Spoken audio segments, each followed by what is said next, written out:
Tell me how to die, you feel me?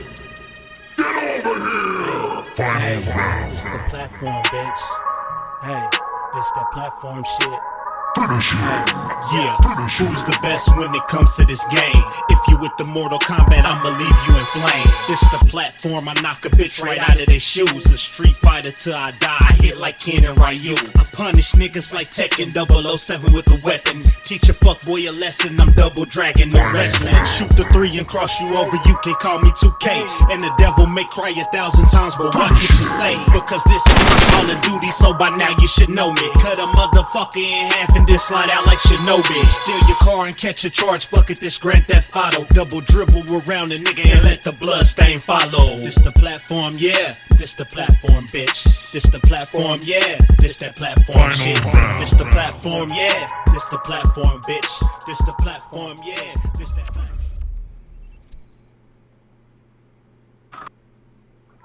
Ooh. I don't know what happened there, but there we go. All right, what's going on, everybody? Welcome to the platform, episode 206. We have a huge special guest with us today. Are y'all ready? We have Hemanshu Chhabra with us. He is the creative director of Hindsight 2020, as well as the co-owner of Triple I Games. What's up, man? How are you doing? I'm doing well. Thank you for having me over. Man, it is a huge pleasure having you on the show today. We're going to pick your brain until you probably pass out, but that's okay. It looks like you're already home, so you should be safe. What up, JD? Thank you for that sub. I see you. I see Katie Bear in there. What up, Katie? I see you. Man, listen, it is an honor to have you on the show. Tell everybody where they can find you and what you got going on this week. Sure thing. So our Steam page is bit.ly/hindsightsteam. That's where you can wishlist us. And you asked me what I'm playing this week. Yes, sir. Make sure. I've been actually playing my game a lot because I've added 2 new features. But other than that, in my limited free time, I've been playing The Messenger, and I'm absolutely loving it. And I've also recently got a PS5, so I've been cycling through a couple of games on it, like Spider-Man Miles Morales. Absolutely love that game. Absolutely. And tried a little bit of Demon's Souls, a little bit of Final Fantasy VII. I know that's a PS4 game, but runs superbly on the PS5. And a little bit of Gran Turismo of the PS4 again. So I'm testing out my PS5 to see what it can do. He's like. Most of my time is being spent playing my game because we are getting close to launch. So as long as you got that DLSS and that ray tracer for #PC, we good. You know, as long as you make sure that's. No. Look, welcome, man. I'm glad you're taking your time out with us today to kind of get to know you and your company and the sweet game that you're developing a little further, as well as industry talk. I see you, Sky Mike in chat. What up, man? Yes, I have a twin, man. Matt, what up? Valheim, 10 out of 10. We gotta get Herman to play this, man. You have to play Valheim, dude. If you claim to be a hardcore gamer, play Valheim. Yeah, no, that's what I'm saying. So Valheim, 10 out of 10. I see you. Wraith, what up, Wraith? I see you in chat. All right. Well, welcome, sir. Welcome. Looking forward to talking to you today. All right, let's get into our other introductions here in no particular order, starting with the Rage Queen, Cool Cat Terry. What up, Terry? How you doing? And what you been playing this week? Hey everybody, yeah, it's me, it's the Rageist Queen on the Twitch thing.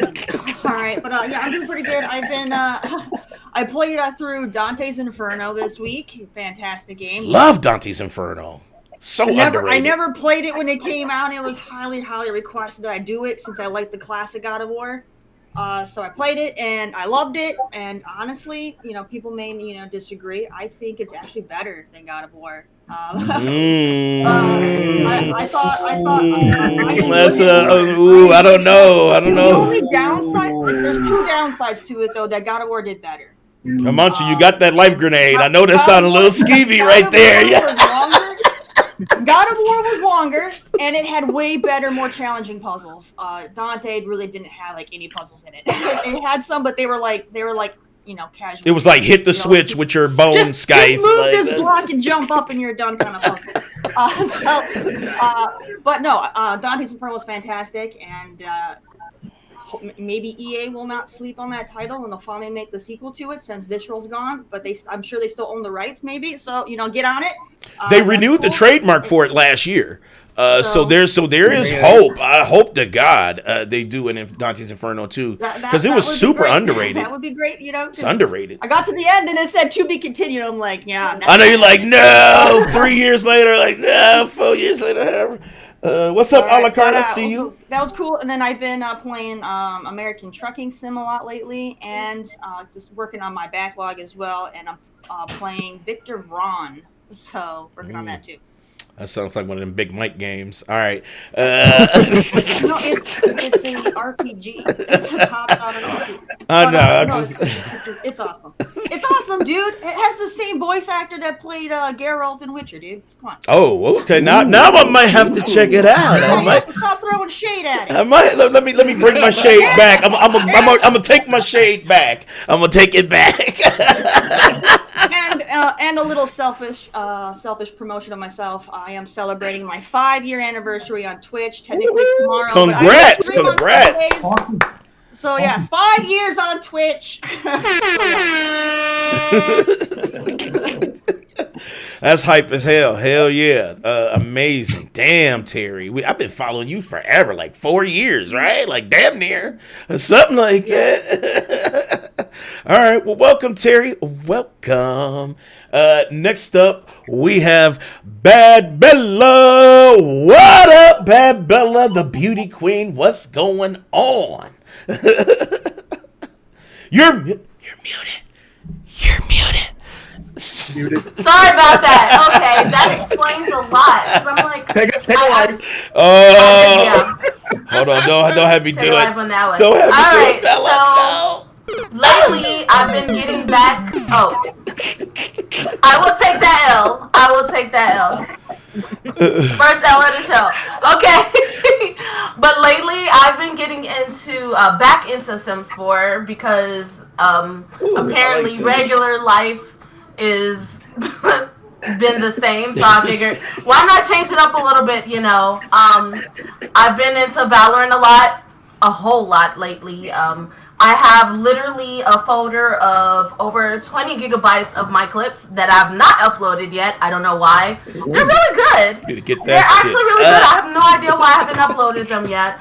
And playing 7 days with friends, mostly. So, yeah. 7 days is crunchy to me, though. I swear, man. Like, 7 days, man. I don't know.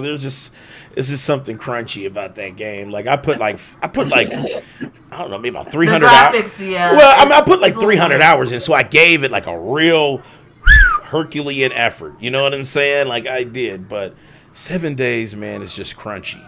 But I get it, I get it. It's way better with a crowd it is. So it is. And I'm just like, it's like. What is up? Yeah. It's just like running forward and then you stay at the crib. It's like real life. It's just quarantining. That's all it is. Survival games. That's all it is. It's like that's what you could do, like an Amazon order in 7 days, where you can order like some chicken or something. Have it come to. Anyway, welcome back, Bella. Welcome. Next up, we got Big Mike, a.k.a. Thick Mike. What's up, man? How you doing? Doing good. How y'all doing, man? Good. And what you been playing this week? I've been playing Fortnite, and I've been playing some more of that Gal Gun. Dude, you still playing that Gal Gun, man? Yeah. What about the other game? That's like totally bad. Have you ever heard of Gal Gun? Hemanshu, have you ever heard of Galgun?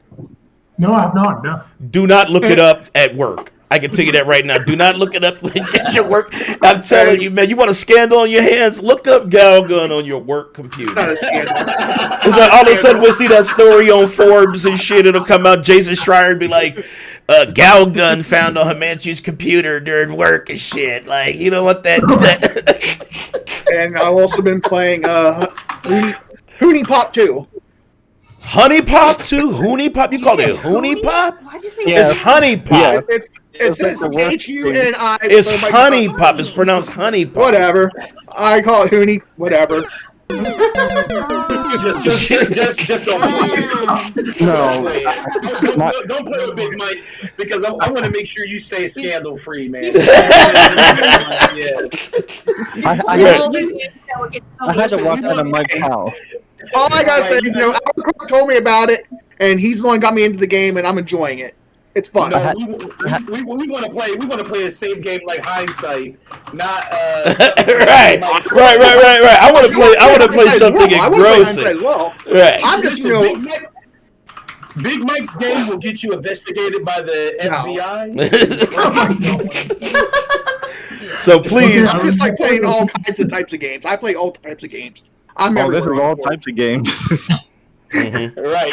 Be careful. I like the action packed type of games. Mm-hmm. I like these little anime weeb games that I play. They're all good fun. But you also play like, what up, Care Bear? Thank you for the subby sub. I appreciate you. If I could hug you, I would. Here we go. Digital one. Oh, there it is. Appreciate you. Oh, please not do that again. All right, well, welcome, Big Mike, man. Daddy, before you do that hug, make sure you put on your mask. Social distancing. Well, that's why I said digital. All right, MLG. What up, MLG? I see you. Struggle. What up, Struggle? I see you, bro. All right. Well, welcome, Big Mike. Next up, we got Brandon, the whole man. What up, Brandon, man? How are you doing? And what you been playing this week? I'm doing good. Really haven't been playing much of anything, just a couple phone games. I started on here. Make sure I say the right game. We have to look up the phone game. It's Stella Arcadia. I don't know if you played it, Danny. Yeah, I have. I actually have. Yeah. Oh yeah. That's pretty good. It's actually pretty good, actually. Slow Mo. Yeah. What up, Slow Mo? I see you. I'm loving the graphics for it. It is. It's pretty good for mobile, man. There's a lot of games. Actually, mobile is kind of like just in the recent years, mobile has really stepped up as far as graphics. When it comes to, because as his phones get stronger, it can push you more. So I have been kind of surprised. A lot of games are looking really good, but then as soon as you play it, you're like, microtransactions. It's beautiful, but I got to pay to move forward. So, you got to be careful. Yes, you don't have to pay. You can still play it without paying. Yes, that's where we're at right now. That's just our dark future. Wraith, thank you for that sub. What up, Wraith? Appreciate the sub love. God, damn, that's what I'm loving. All right, well, welcome, Brandon. Welcome. Next up, we got Dave D, a.k.a. Mr. No Cam, but he's on cam today. What's up, man? A.k.a. Wonder Twin. What you doing, man? I know what you've been playing, Valheim. I already know you've been playing Valheim. I have been playing Valheim. And like I said, full disclosure, I have been following Hindsight kind of ever since I saw it on Twitter. And I was like, hell, this is amazing. And I saw that one move, and I just started talking to the gentleman here, and I said, hey, man, what the heck? I was like, what is this? What game is this? And I saw that move, and I was like, dude, what else moves he got? He said, dude, it's a ton of moves. And I was like, I'm following this. So that's how, so full disclosure, I have been talking to just a little bit prior to coming on our show, but yeah, I'm so glad that he's here. But yeah, Valheim is basically my life. I now can block bosses.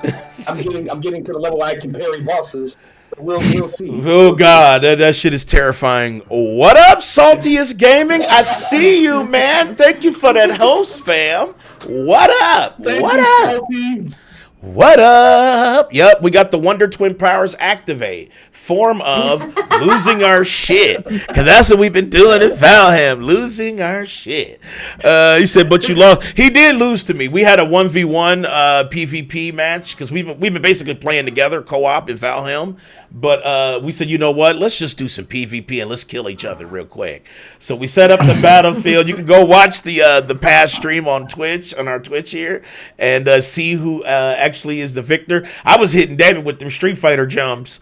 He wasn't ready for that shit, but you know how that goes. But welcome, man. Welcome, Dave D. I see you.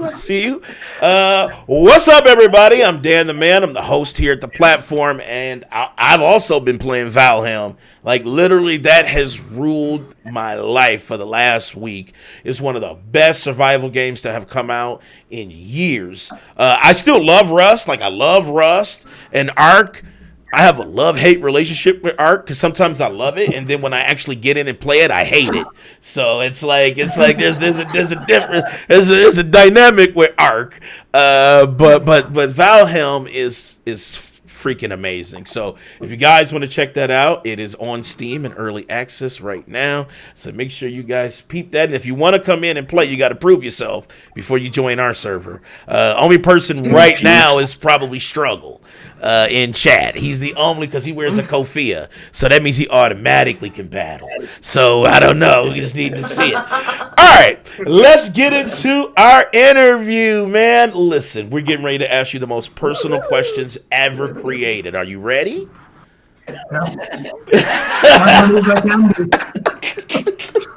He's like, hold on, let me get my lawyers on text. Right now. Yeah, he's like, just give me 1 second, yo, lawyers. He's like, y'all finished up with the impeachment trial? All right, come through to me then. You know what I'm saying? All right, let's start this up. So, Hemanshu, man, let's start with the first question here. Triple I Studios, that you are co-owner of that studio, right? What was the kind of like driving force behind Triple I Game Studios? Sure thing, yeah. So I've been wanting to be an independent game developer for a while. Like I checked out Braid and Castle Crashers. That was like the beginning of the indie era. And I was at BioWare at the time, and I had this drive to like make something that I believe in that you don't see often. And I knew that what I wanted to make could not be made in the AAA space. Like no matter what I did, like that game would not be possible to even pitch to a AAA company, because the first thing they would want to know is how will you make the money back.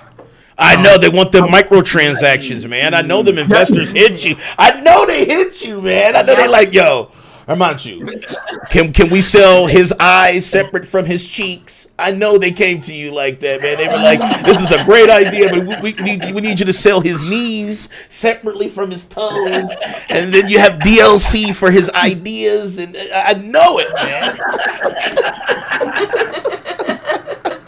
I can't disagree with a lot of that, unfortunately. You know, it's a business for them more than it's a work of passion, if that makes sense. Yes, absolutely. So for me, like that was a big like reason to go indie, and then I pitched this game to 3 other like BioWare and Sucker Punch developers. I had worked with them quite a bit. They knew how I worked. I knew how they worked. We all had done well in the AAA space. And we want, like, my pitch to them was like, let us make games that are emotionally engaging, that are interactive, and that have a philosophy. Like, let's try to meet these beats. Because, like, I believe that we can do a lot more with games than what we currently are doing. And that's one reason, like, Hindsight 2020 was like the first game that we wanted to put out in a trilogy. So this game is a very addictive action game. As when I heard all of you speak just a while ago, I heard Terry speak about Dante's Inferno, God of War, and like I've seen your intro. You all have like Street Fighter, Mortal Kombat, like Devil May Cry in it. Like we are speaking the same language. We are huge action gamers ourselves. Yes. So this game has a lot of addictive action that you will experience, but it also has a philosophy. So those are the two big beats that we wanted to make, and we knew we couldn't do that in the AAA space. So we put our own money in. We rejected about 7 or 8 publishers who came to us, and then we decided to do this on our own. So that's how III Games was born. That's amazing, man. I love that, dude, because that's kind of like, it's kind of like a stand up to the man. It's like, you know what, we're about to put AAA quality in the indie space. You know what I'm saying? That's why I see that triple I, because it's like, yeah, we triple indie, but we triple in your face right now. You know what I'm saying? We about to show you some shit, and I love that, man. You know, we can compete in the production values, right? Like indie game, like AAA games spend millions on like just one art piece. But what we can compete on, like this is why I love indie games, is that indie games have a soul. Like you look at a game like Celeste, and if it's a action, it's a platformer, not even action, right? It's a platformer, but it also has a philosophy. It has a soul of its own. Right. Look at a game like Messenger. That's an action game, but it has this retro soul that any one of us who will play that game, who grew up in that era, can relate to that game. They're like, oh, Ninja Gaiden Shinobi. Like all these vibes come in as soon as you play that. And I'm so glad to be a part of the indie space, because back in the day that was not possible. There were no indie games. Just that's true. A few years ago, right? Like that's. Like you were dictated by the publisher's terms. You had to have a major publisher. What is popular, and that's it. So I'm really grateful that we are able to make something that's our own, and it will speak to maybe 100,000 people, but we are happy with that. We don't need it to be like a multi-trillion-dollar game, and we don't need that pressure also. We would rather make a game that very much to y'all for the action and for its philosophy, as opposed to everybody, if that makes sense. So you said you have more choices than Cyberpunk, huh? So you're giving us a Cyberpunk hype? No, I'm just playing. You know what's fun? You know what I noticed? As much as possible, but it definitely comes up. You know, it's. I mean, I don't have a proper answer for that. But what I can say is that, like, once your studio becomes really big, your pressures become beyond just your core audience, if that makes sense. That's true. Like that is true. Your pressure, you know what I mean? Like the amount of money you've spent, you've got to recover it. So if you've spent a lot of money, like now you have to worry about how am I going to make back all that money. So it's like, it's easy to take money, right? Like it's easy to collect it, but then how do you? It's easy to hire a lot of people also, but then how do you manage all that? How do you then? I know. Make sure that all the hype. I don't know. It's easy to create a lot of hype. How do you manage that hype, right? So those are the things that are the bigger struggles that it's hard to notice when you're just growing. True. That is very true. It gets kind of like global. Once everything goes global hype, it's like, oh shit.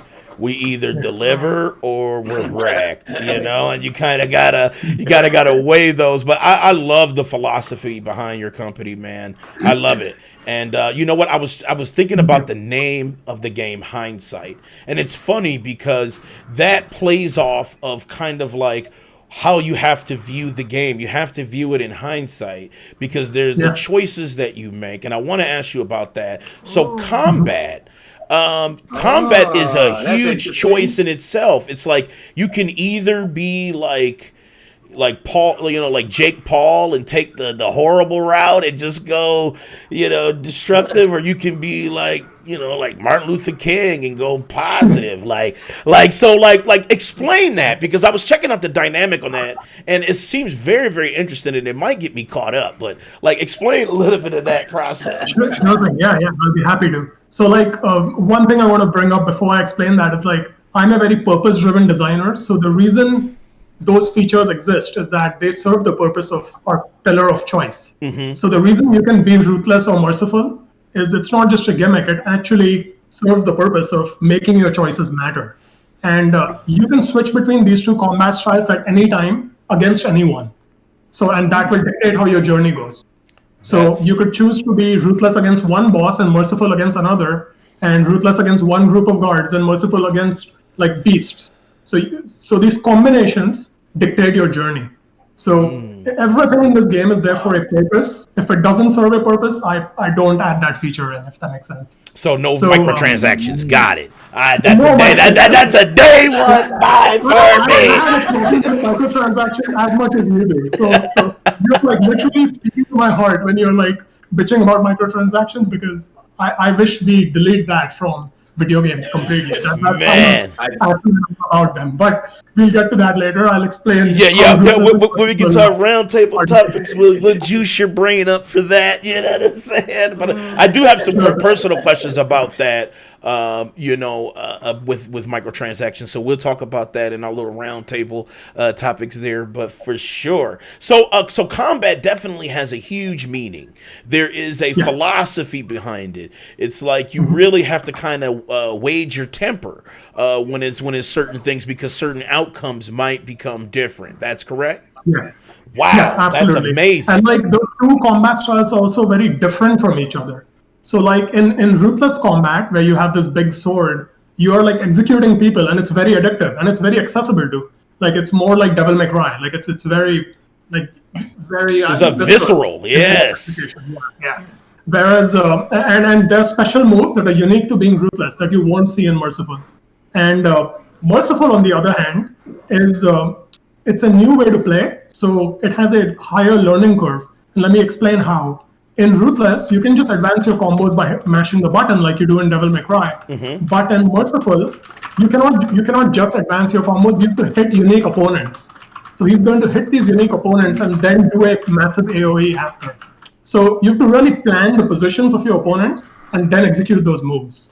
So that planning is a part of Merciful Combat. And what I'm communicating is you're trying to get these people away from you and stunning them. Telling them, I don't want to fight with you, just move away from me. So that's the communication there. It's still addictive, it's still fun, but it's like it takes a bit to like get it, if that makes sense. Mm-hmm. That being said, the special moves in Merciful are actually a little cooler. And there's also a new feature I added literally last week. This is like, the name is still in the works, but right now I'm calling it the focus dash attack. So you can like double tap the right trigger, and he will do this really awesome, massive dash. And yes. Like stun one person, and then you can continue the combos for the others. So it's like this positioning matters. That's what I'm talking about. You can like plan the positioning and then get that 6-hit combo. So like Merciful Combat is the unique way to play in this game. And the thing is, so there are rewards for being merciful too. The people who you stun, they actually tell you more about the world. They tell you about the story if you stun them.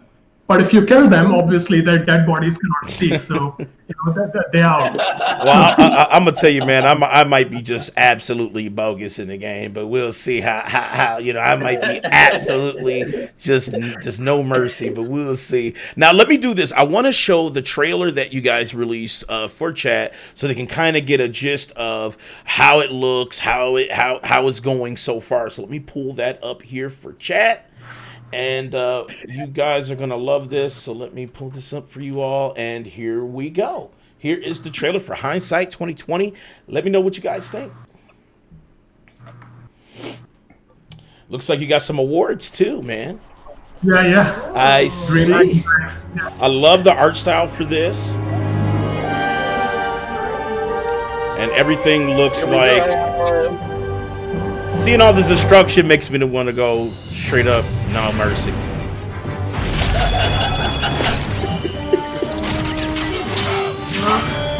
Bam!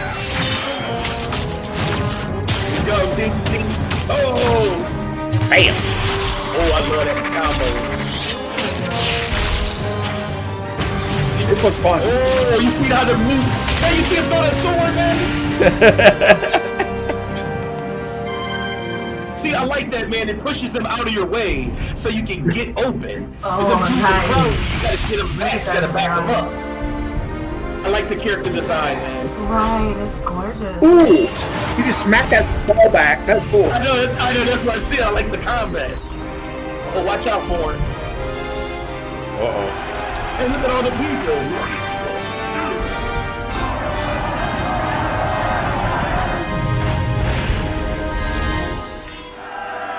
Definitely like your art style. All the people.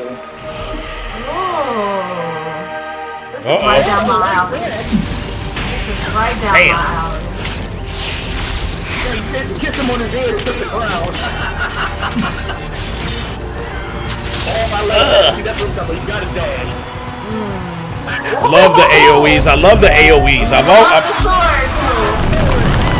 Oh my god. I love the AoEs. That's my thing, especially when you can get 2 or 3 dudes dead. I love it. So it's coming out on everything. So Hindsight 2020, PS5, PS4, Nintendo Switch, Xbox One, and hashtag PC. Definitely. You already know. PC. Hashtag Definitely PC. getting that. You already know. Hashtag PC. I'll probably double dip.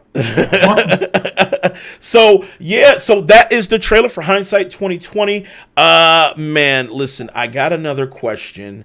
So PC version, is there some extra graphical tidbits that we know of? Like, is there some ray tracing in there? Is some DLSS in there? Maybe, kind of, sort of?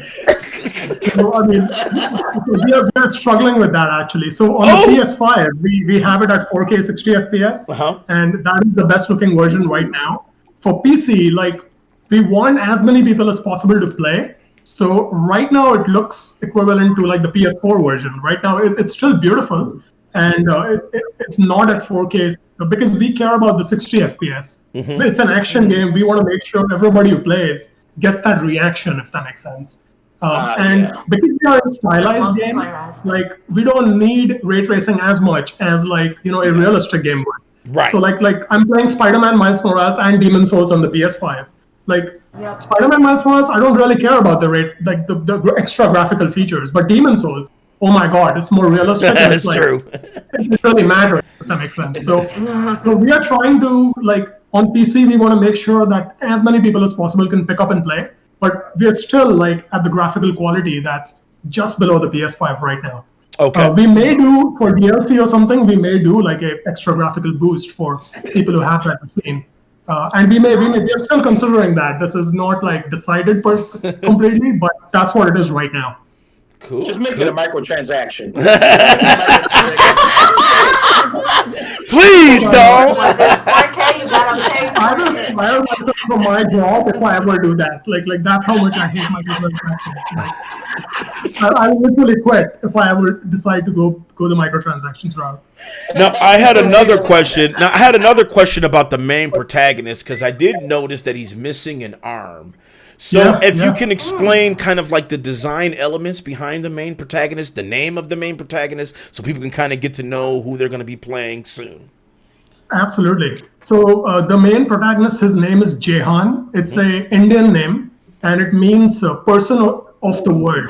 So he belongs to this world, and he's missing an arm, and he was born like this. He was born with this disability, which is why he can only have one weapon. He can only be ruthless or merciful. He cannot do both. But here's the thing. Even though he's like disabled, he's a badass. He's a complete badass. I see. Nothing stops him from being the awesome warrior that he is. And even though like people in the world view him as different because he's missing an arm and they treat him differently. So he's sort of a misfit. But at the same time, he is a person of the world. Like he really believes in his word. And he has a regret, which like it's his hindsight. He left his world when it needed him the most. So because of that, like his world got destroyed, and he's been given the power to go back in time and make things right. So that's the beginning of the game. Ooh. Okay. So that's kind of tight. He's living a life and he's trying to fix his past. That's interesting. That's the journey you begin with.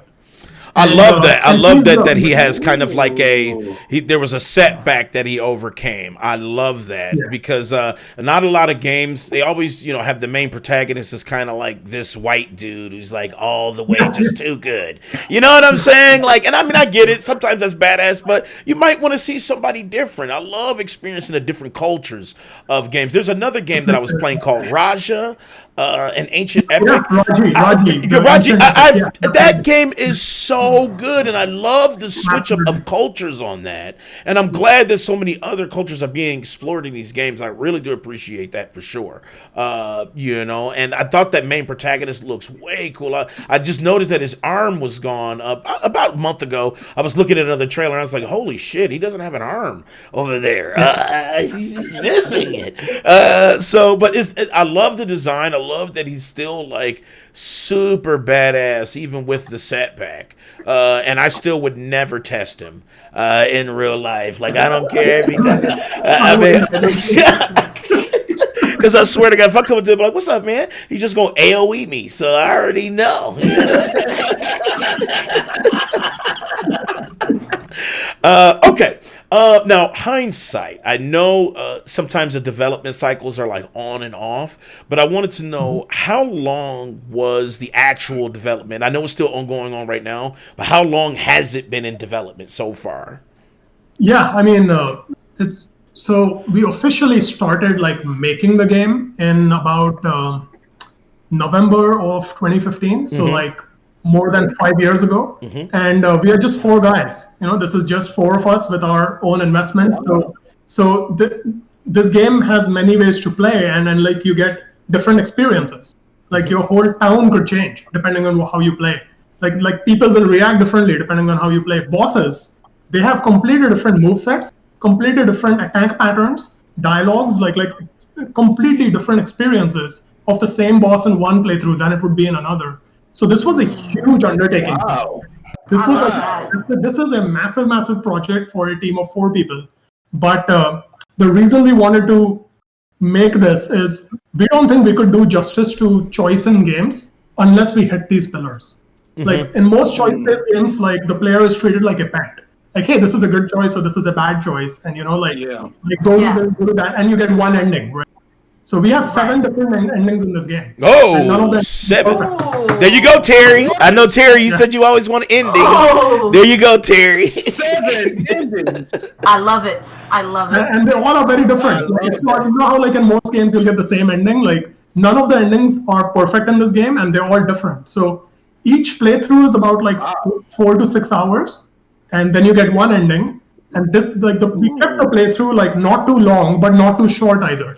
So like after 4 to 6 hours, you're like, I want to play again and see what other experience and ending I could get.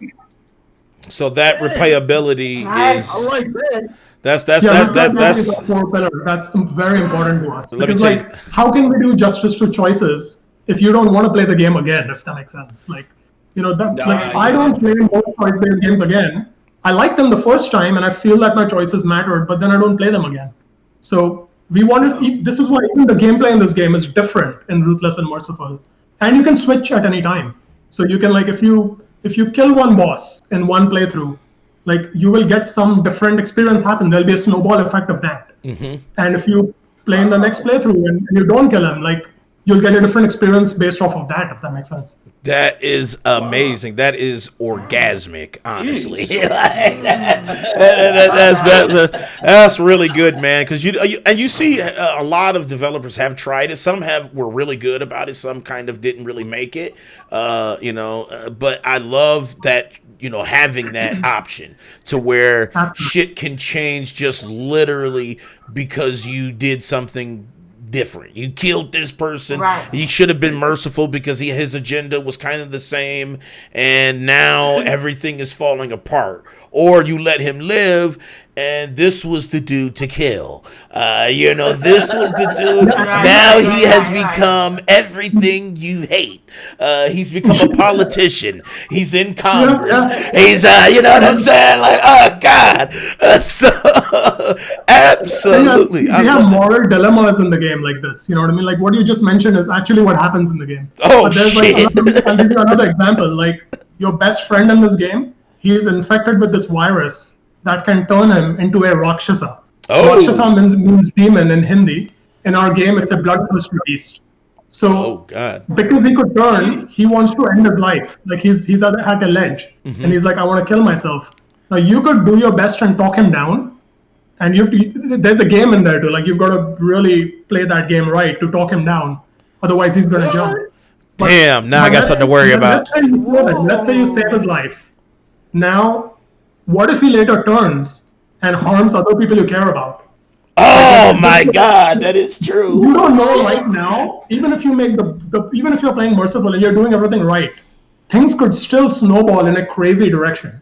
Things could still go really poorly for you. So it's not like there's a right answer. It's not like being merciful is like the right path and being ruthless is the bad path. So it's like there's this gray area in choices that we are exploring that you don't get to see much, if that makes sense. That is absolutely wonderful. I love it, man. That's gonna make me mad. I'm gonna be like, so I can just see myself like, yes, I've been helping everybody, and then I'm like, oh no, I shouldn't have touched that damn person. It's the butterfly effect. I love that. Hemanshu. Hopefully, I don't make the bad choice. Hopefully, I don't make the worst choice. What I'm gonna do? I'll just tag you on Twitter. I'll just tag you on Twitter for all my ire. I'm like, you know what, man? Fuck you, man. Look what happened, man. Look what happened to my game, man. You know what I'm saying? I'm like, I messed up. I'm hyped. No, but that's wonderful. That's wonderful, man. I love that that's a thing in this game because sometimes you play games and you just handheld through the whole shit. And that can be only fun for so long. And then you kind of get like, it just turns into meh. You know, I love it where you don't know. You truly don't know. It makes you want to play it further because you're like, oh shit.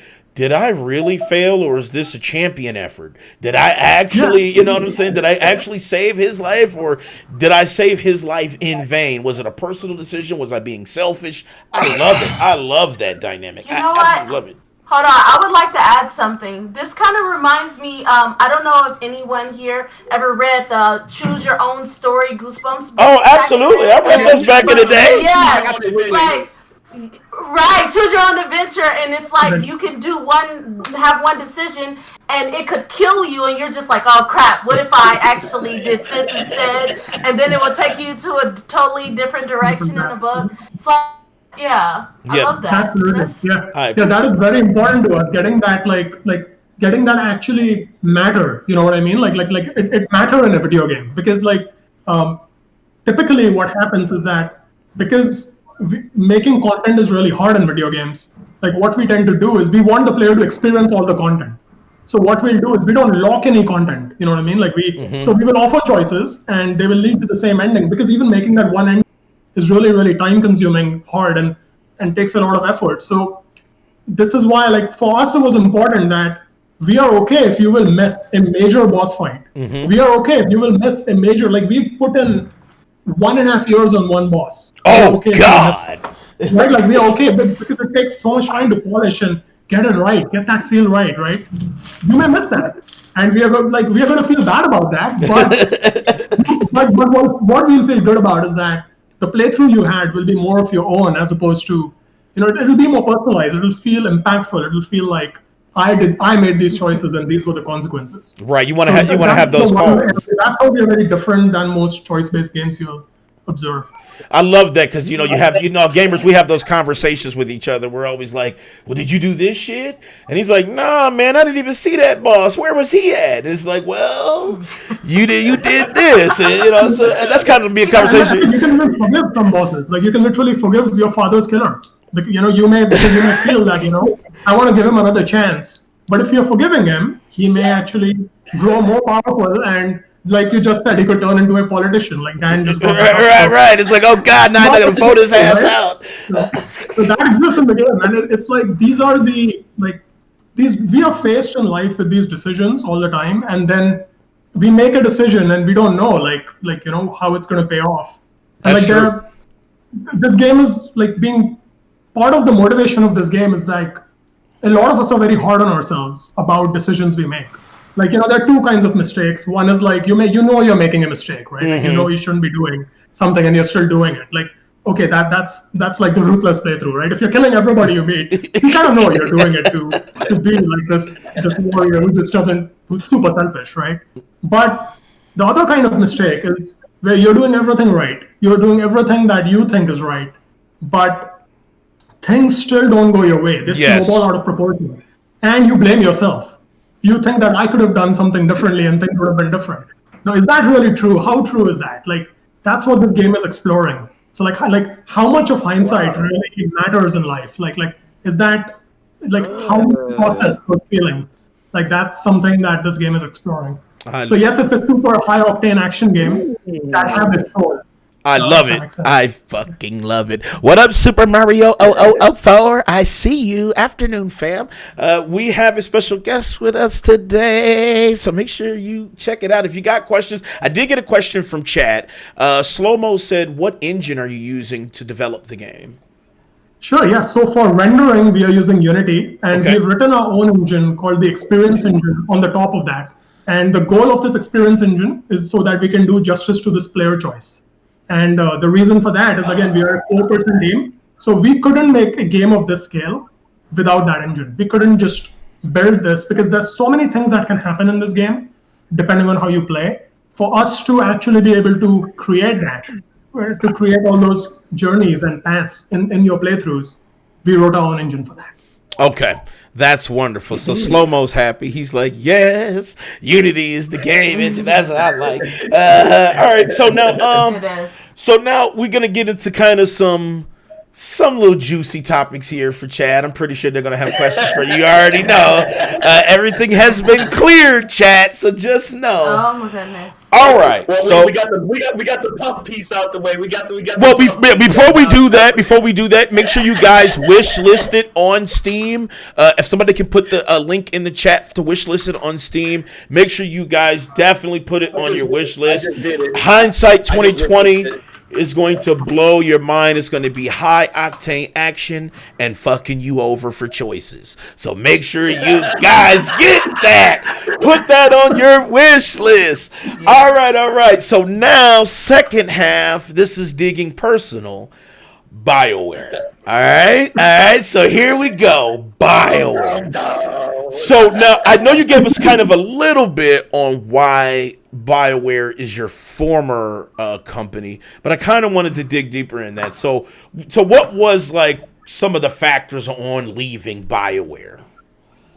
So I joined BioWare when like Star Wars: The Old Republic was at its like inception. Like it was in the beginning stages of it. And I love that game too. I stayed there for about 5 years, and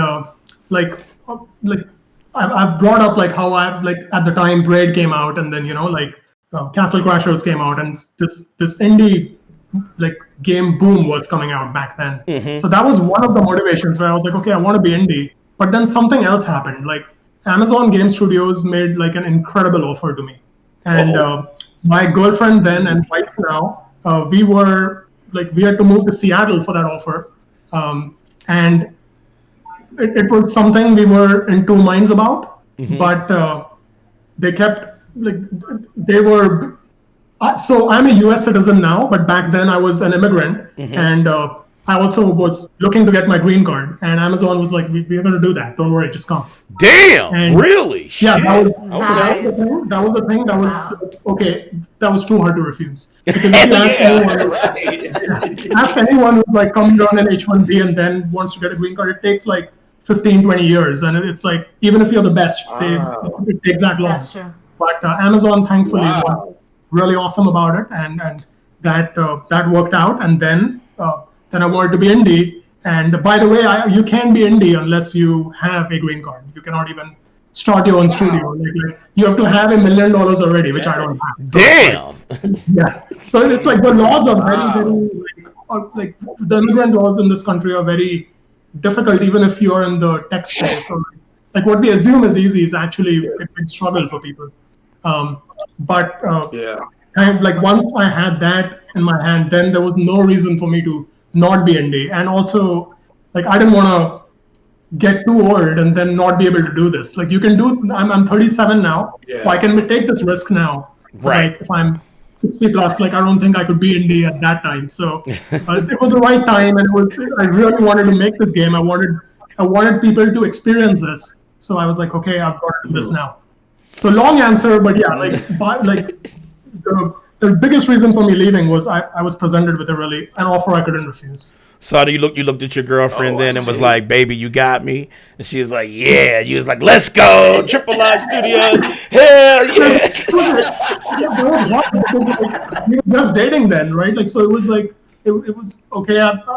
We have to move to Seattle, which we love Austin. We are in Austin now. We moved back, but that was a difficult thing for both of us to come to terms with, that we have to do this. Otherwise, it's like the green card thing is something we wait on even more. Right. It was like a tough thing to communicate to her, but she was super supportive. She was like, "Don't worry about it. I've got this. Let's just do this together." Everything is always possible. I proposed to her, and I'm glad she said yes, and here we are. Everything's always possible when you got an amazing partner. So that is amazing. Now, BioWare and working on Knights or Star Wars: The Old Republic. Now, I heard there were some great moments and some frustrating moments behind developing this game. Can you give me an example of one of the great moments and an example of one of the low moments of developing on Star Wars? Sure thing, yeah. So the great moment was really when we launched, because the reception we got was overwhelming. Like, it was like the day we launched, like the critical acclaim or the amount of people who joined to play and the love we were getting was incredible. Oh yeah. And it's definitely the game in my resume that I'm like, this is the AAA game I worked on that I'm proud of. And here's the thing, like you see the journey, and then you see the result, right? The journey is what matters more to me than the result. So the journey, was so there were so many ups and downs that the studio saw internally that the world doesn't see. They see the end product. Mm-hmm. But we were glad that on launch, like the day of launch, people loved the product. The low moment was that our model was more premium, mm-hmm. which is something I prefer that. Like pay $15 per month and play this game. That was our original model. Mm-hmm. Unfortunately, at the time, microtransactions and freemium was like the way. The thing. Yep. It was like new then, right? Like it was like the big hot shit then. Yep. And we had to switch to that because of that. So, and the reason we had to switch to that was people were playing our game and then they were leaving. So, because of that, like BioWare saw layoffs then. Thankfully, I wasn't laid off. Like, I was one of the lucky ones who got to stay. And after the layoffs, they moved to that model, and we saw success. And I mean, the game is still live. Yep. It's made like billions of dollars now. It's crazy. So it's like the game is still doing well due to the microtransaction model. And we had to move to that. So it was the right business decision for the studio to survive. They had to do that. But that was one of the lows where like we had to move to this model because people weren't willing to pay per month to support it, to support the vision we originally had.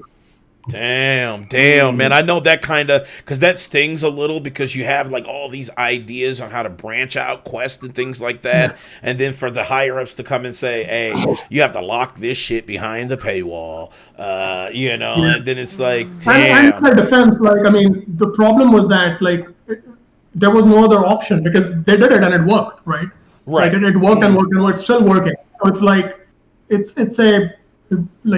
as much as I'm not a big fan of microtransactions, as you can tell, it's something they had to do, I feel. Damn, man, that's that. We've talked to other devs too, and like they've also had the same sentiment. It was always like, man, the higher ups when they come up and they say this money's got to be put into this, you got to make sure you monetize this and monetize weapons and monetize this. It kind of puts a strain because there's certain visions that you guys have. That model is not in there. It's more of player experience, right? It's like, I wish people don't support those models. Like, I wish more people support the premium model, because if we as I'm talking in like democratic terms, like if all of us decide today that okay, we're not going to support freemium because we want to value games and we want to value the quality behind games, the model will go away. It will be gone. There'll be no one who will be able to say, let's have a freemium model that fails. I know, and that's the kind of unfortunate thing because it is super profitable. Like it is highly profitable. People can get the game for free and they can just pay for bits and pieces of it. But I feel like that kind of breaks the game up kind of abnormally. And it does break immersion because it's like you're so immersed in this game, and then all of a sudden you see a pop up saying, "Oh, if you want to, destroy this dude, you need 99 cents, and we need your soul and shit, to finish playing." And it's like, man, it's like, damn, I already, put 50 hours in this game, and in order to see it in its entirety, I have to put down some cash, and it's kind of an unfortunate thing, but some business ideas is necessary, but God, man, I'm with you, dude. I hope that like somehow we change it and it's like we get paid to play. Like that would be amazing, dude. Like we just like you know what I'm saying? Like it's like we get paid in fun, or paid in immersion instead of having to put out that wallet. So, all right. Now, BioWare, this is another BioWare question. This is kind of a personal question on how you see things at BioWare right now. Because you notice that BioWare, now here's the one that's like, oh shit, lawyers on the line. So BioWare, have you noticed right now, they're kind of like in a weird conundrum. People have left the company. They have cited some horribleness with some of the investors enforcing things, like with Mass Effect Andromeda, what we call Ass Effect. That's what we call it right now because of how crazy it was. That was bad. Man, so on the outside looking in, how do you see BioWare now? Do you see it as a company that you can still say, this is the company that my whole shit is built off of? Or are you looking at it now and going, damn, what happened? Like, what is your overall philosophy on how it is in 2021?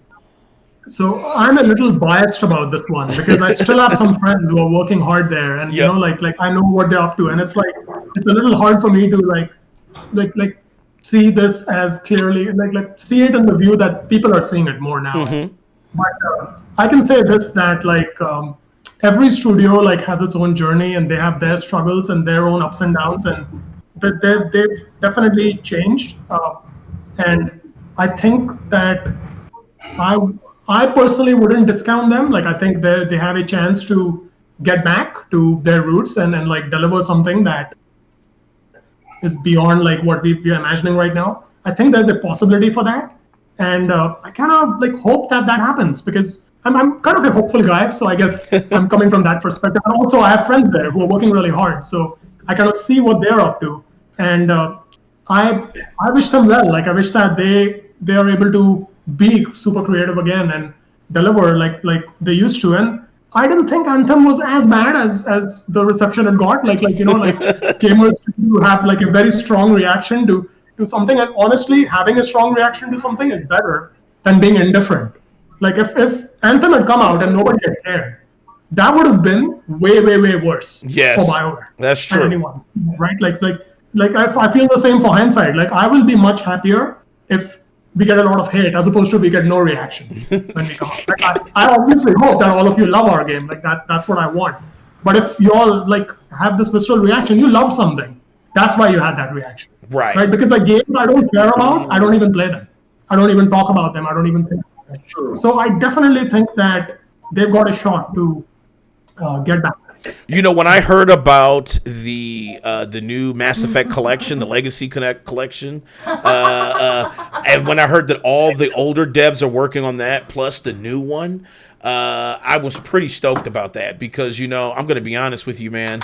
Andromeda, something happened there, and there was a lot of internal things that came out.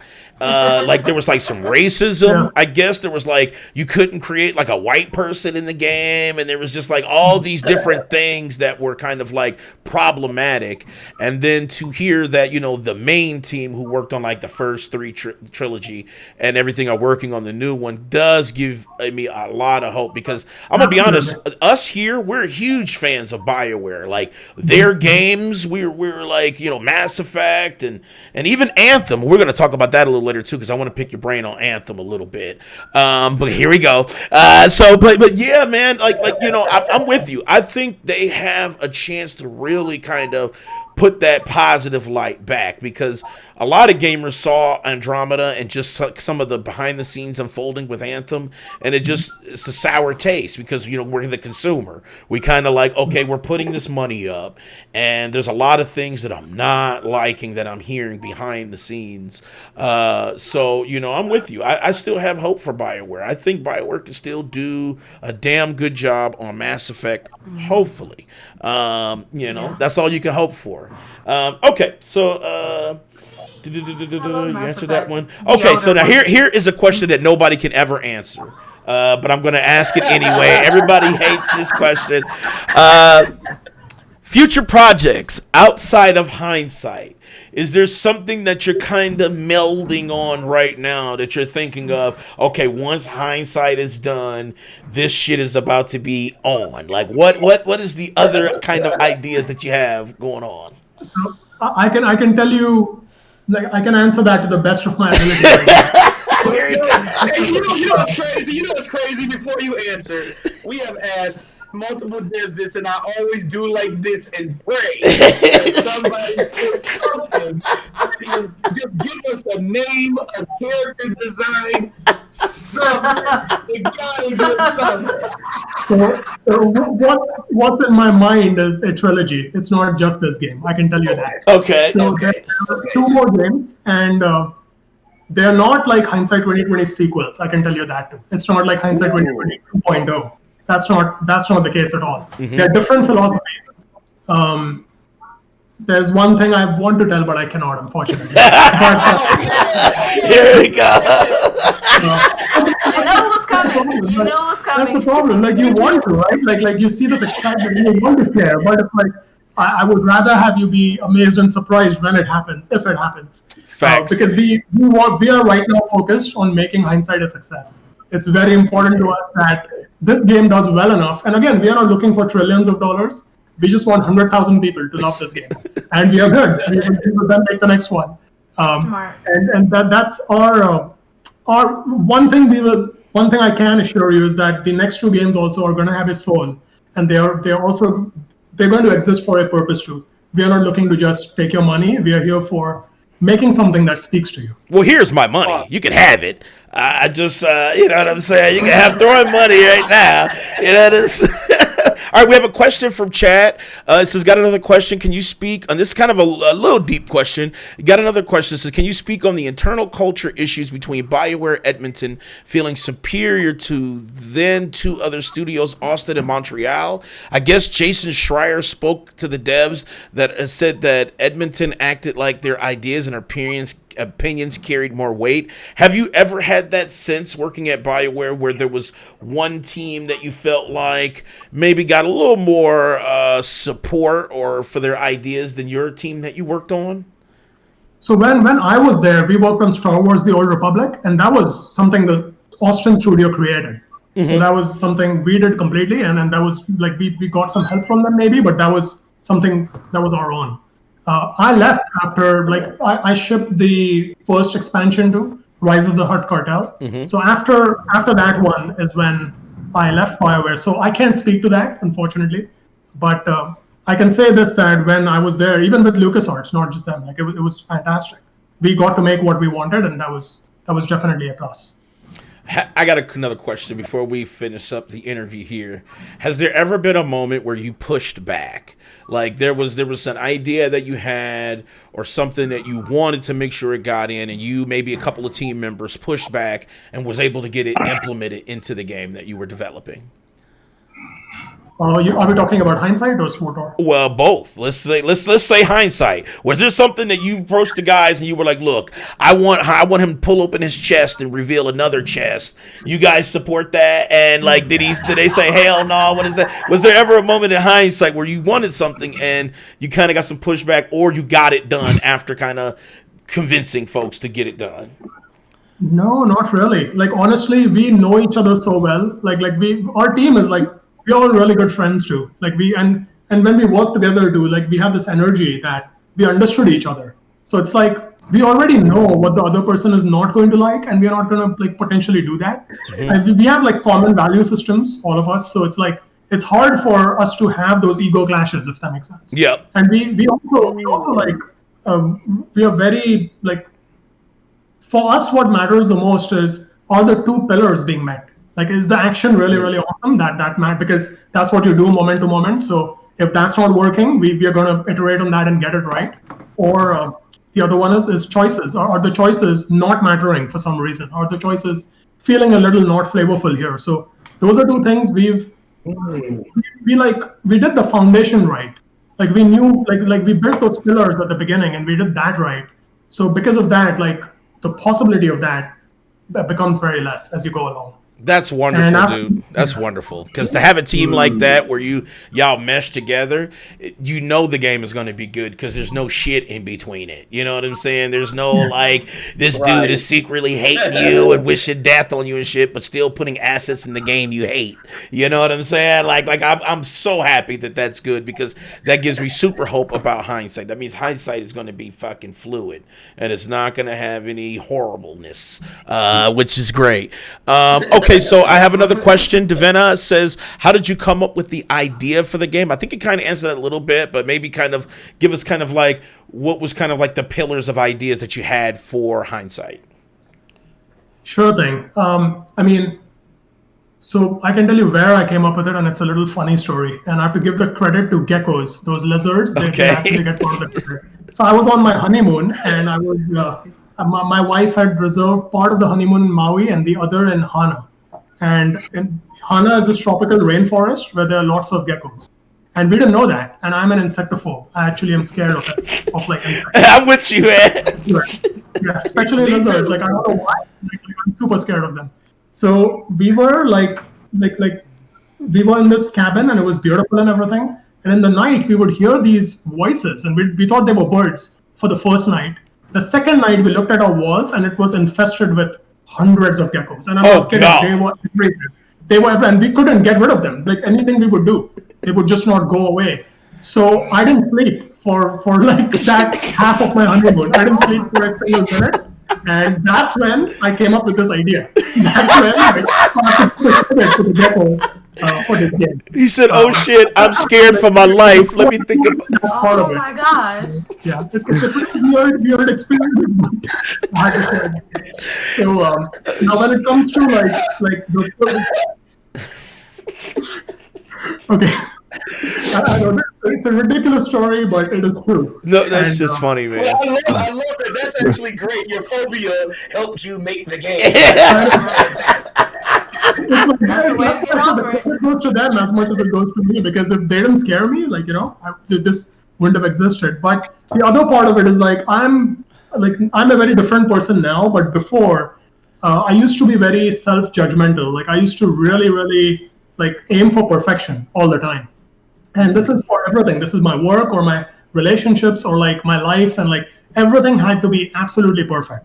And there's this, like, we are even taught that, like, especially as like guys are like taught to play sports a lot, and the way we are taught sports is you've got to be perfect. You've got to hit a home run every time, right? Like you get this like, and then when it comes to women, it's like the appearance, right? There's like lots of society like has that pressure on us to be perfect in different ways, and that hasn't changed even now. Like if you think about it, we are becoming more diverse, which I love. We are becoming more and more like different voices are now at least being heard, which wasn't the case years ago. Yes. So yeah, that part I'm happy about. But even right now, like we have social media, and if you fail on social media, that's an epic fail, right? Or if you succeed on social media, that's like a massive success. Mm-hmm. So it's like, even right now in 2021, the expectation of perfection is there, and I realized that was not doing me any good. Like I was unhappy because of that. Like, It will destroy you. It will destroy you. It will destroy you. It'll destroy you mentally, physically. You'll start getting bags under your eyes. You start looking sunk in and shit. Yeah, man, I'm with you on that, dude. I mean, I realized that a lot of people around me were similar. Like, you know, like that's become a part of our culture. So this game is actually about imperfections. Like I wanted to I changed myself to accept my imperfections, to accept who I am exactly who I am, and to love myself. Like to actually I didn't know what loving myself even meant, by the way. Like when people would talk about that, I would read, I was like, what does that even mean? Like what is that? But once I experienced that, I was like, okay, I want to make this game for someone, a younger version of me. Like if someone who was young and was playing this game and like struggled with perfection, like struggled with like this constant need for like being better, if that makes sense. That's where like I was like, if someone can play this game and have that like click in their heads that, you know, this is not serving me, that will, even if like 5 people get that I'll consider this game a success. So that's a big motivation for this game existing and for its name being the way it is, because like one of the key caveats of perfection is you regret your mistakes. You regret the slightest goof up you did, right? Right. I'm like fine if I goof up right now. Like I'm going to forgive myself. That's the person I'm today. But 5 years ago, good Lord, I would judge myself for like, you know, a lot of time. And 10 years ago, even more. So it's like I've had that gradual growth, and I hope that this game speaks to people and like gets that like self-acceptance happen more than it doesn't in most people right now. Well, I think it will, because it looks so good. And, you know, combat helps a lot with stress. So I think this game is going to be freaking wonderful. All the choices, all the endings. Guys, wishlist it right fucking now. If you don't, I'm banning you from chat. You know what I'm saying? I wished it yesterday. Yeah, I got it wishlisted as well. So make sure you guys wishlist it right now. Hindsight 2020. It is coming out Q1, right? Q2, 2021. So make sure you guys follow the Twitter, follow their Discord. Make sure you wishlist it so you guys can get notifications. Now we are on. Now, I want a question. Yes, go ahead. Yeah. Okay. Earlier, you had mentioned that Star Wars Old Republic was a AAA that you're proud of, and that you're glad that you can put it on your resume. And that sparked my curiosity. Is there a AAA you worked on that you're not proud of? And if so, which shit, here we go. Honestly, there's one that I'm not proud of, and there's a reason for that. It's because, like, I know behind the scenes, like, every developer wants the game to actually do well. So I come from the developer perspective, and it's hard for me to not be proud of a game because of that. Mm-hmm. I can say that, like, I worked on G.I. Joe Rise of the Cobra, and it was a movie tie-in game. So the problem we had was to like make this game in a very short amount of time. You know what I mean? Like we weren't given much time to release that game. So yes, if you look at that game with that lens, you're actually gonna enjoy it more. You know what I'm saying? Like if you look at that game with the lens that this was made like in such a short amount of time, it's actually a damn good game for that reason. But if you just view it as a product, yeah, I mean, you're not going to enjoy it as much as I would have liked it to, and the developers would have liked it to.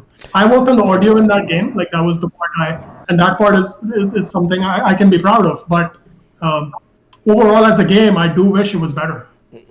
I think it's like super quick. Time to make it better, I should say. I played the game. I beat it like super quick. Like it's like, I mean, that game is like one sitting run through. And I'm gonna be honest with you, man, Hemanshu, man. That game was. It's a little skeevy, man. That's a little skeevy, dog. I ain't gonna lie. Look, I'll tell you this: the audio, like the gunshots and shit, sounded great. So your part was good, but you know, I can't tell you about the other parts because the other parts was. You know, but I still love you for it. I love you for it, man. I love you for it.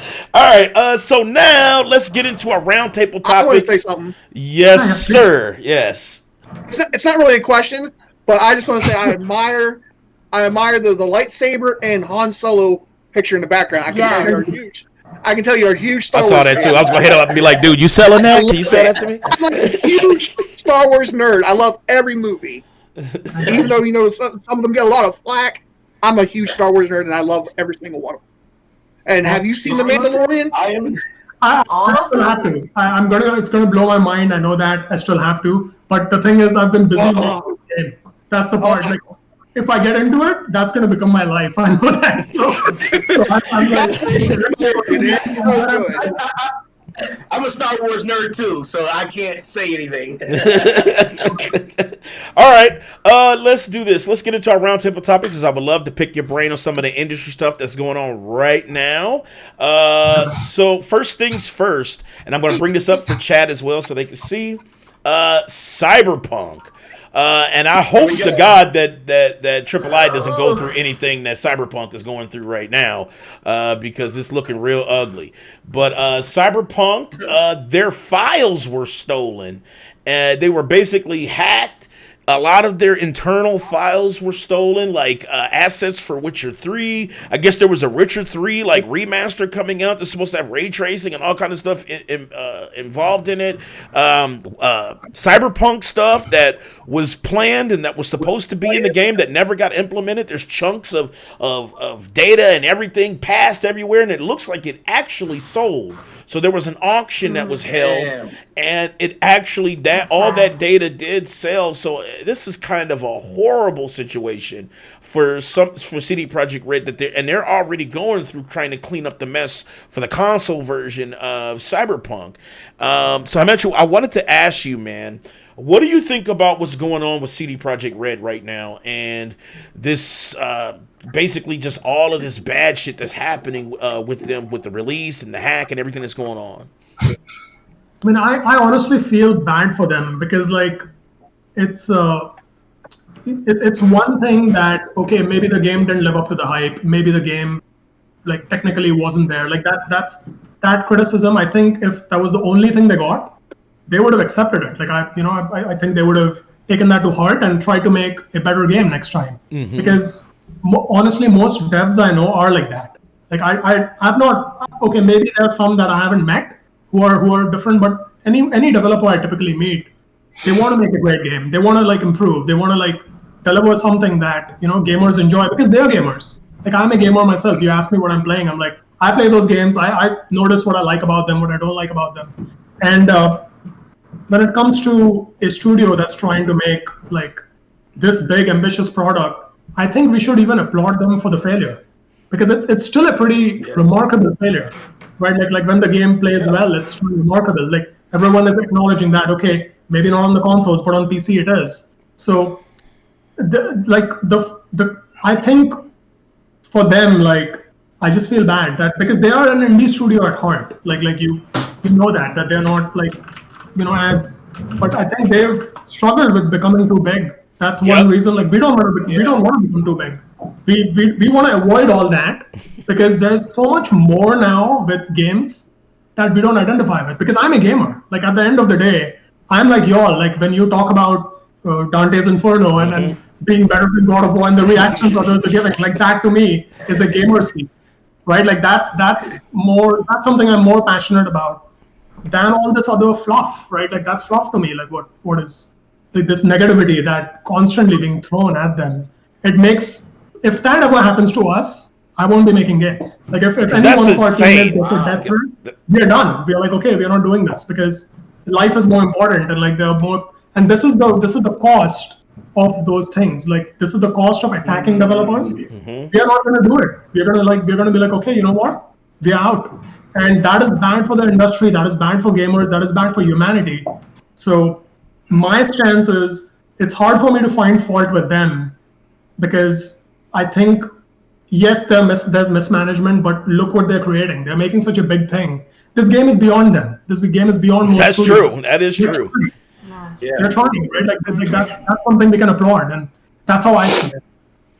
Bad Bella. And I mean, I'm looking at it on a small scale. Maybe I'm being selfish, but like there are 4 of us trying to make this game, right? So I'm looking at it from that perspective. Like this game, like it's very crazy to even consider for 4 people to do. But we are doing our best, and we hope it does well. And that's the intention we are coming from. I'm sure that's the same intention they have. I'm pretty sure. Now, Bad Bella, I wanted to ask you, because I know you're a huge Cyberpunk fan too.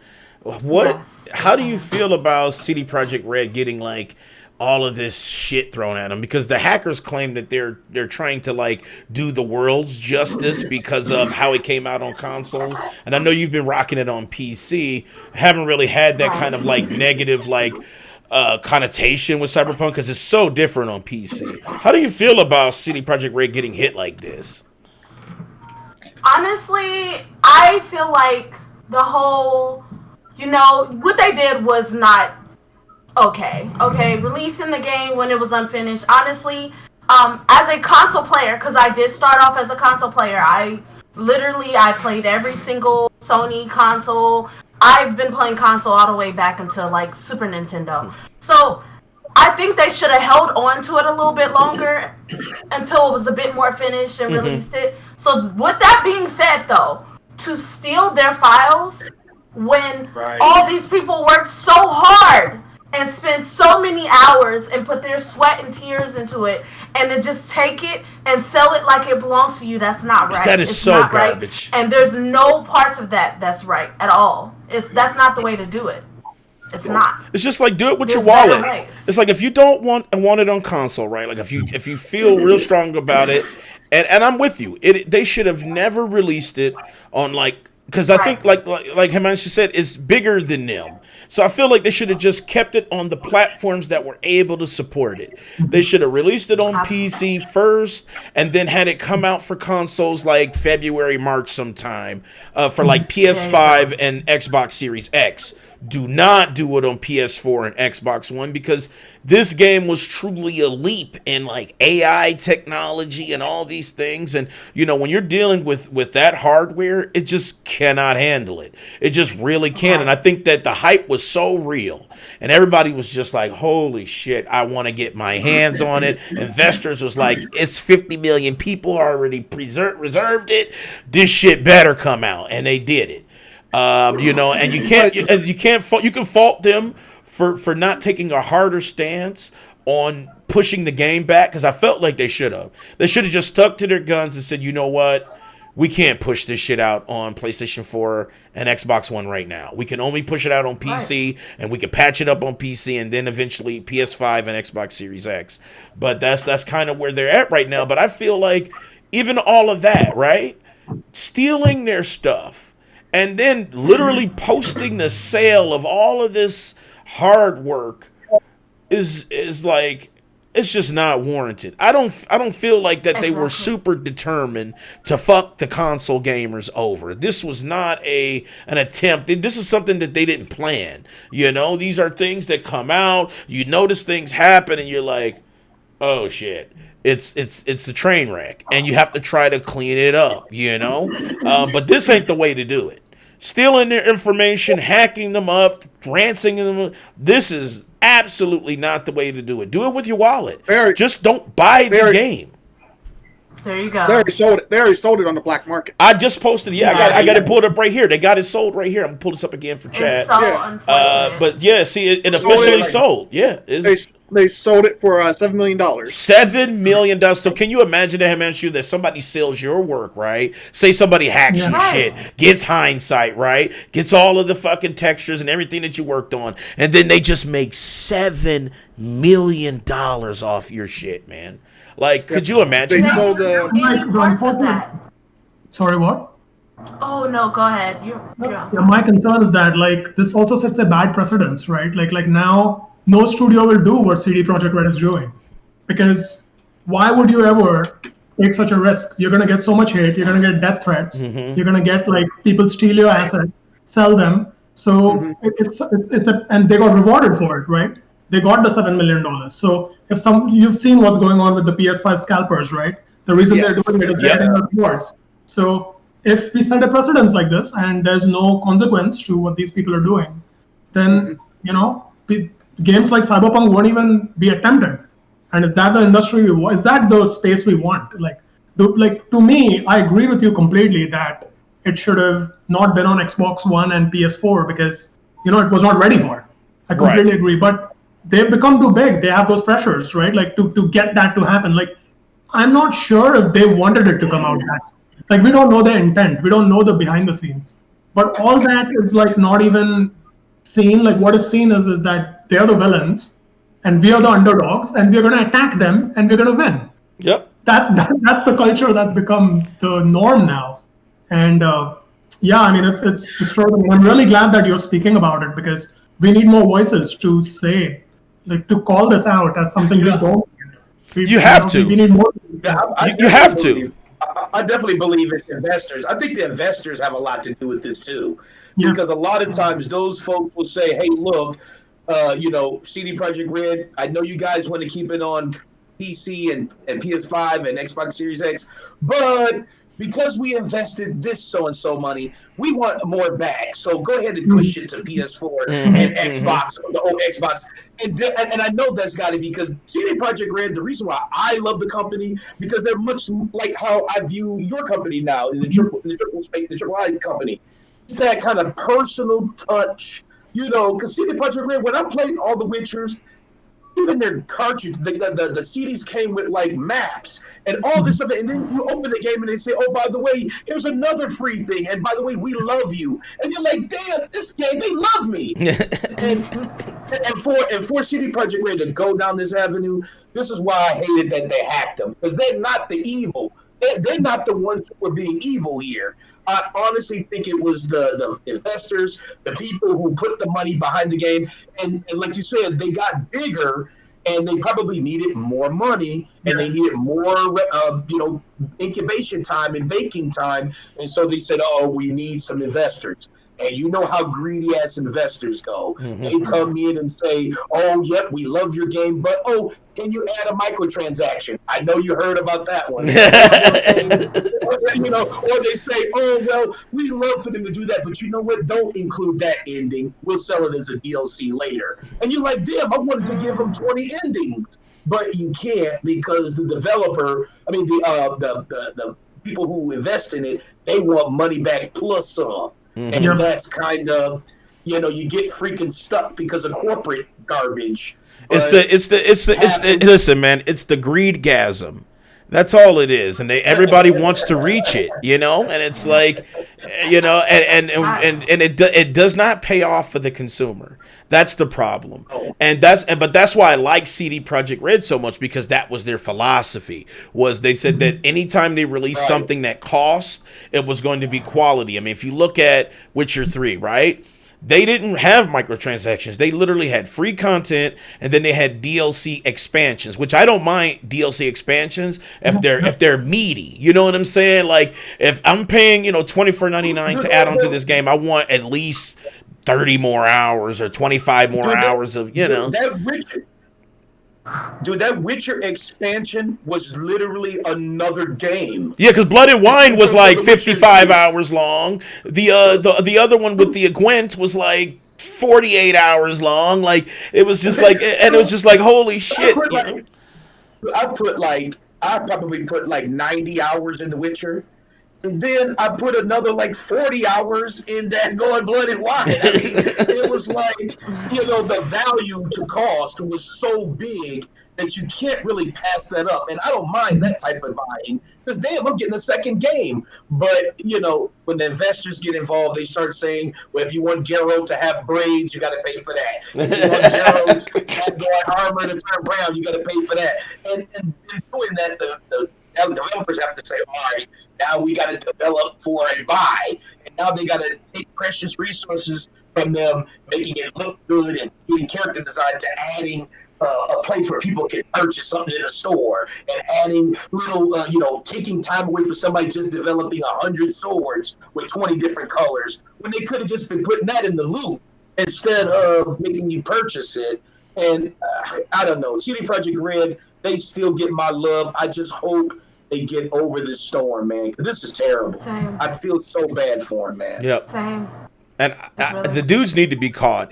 I would love it, dude. Like, I would literally go live and just, like, yell out, fuck yeah. Like, I would just do that for 20 minutes on Twitch just so people can be pissed and understand that I'm hype about them dudes getting caught. So, that's Cyberpunk right now. I hope they do crawl out of it.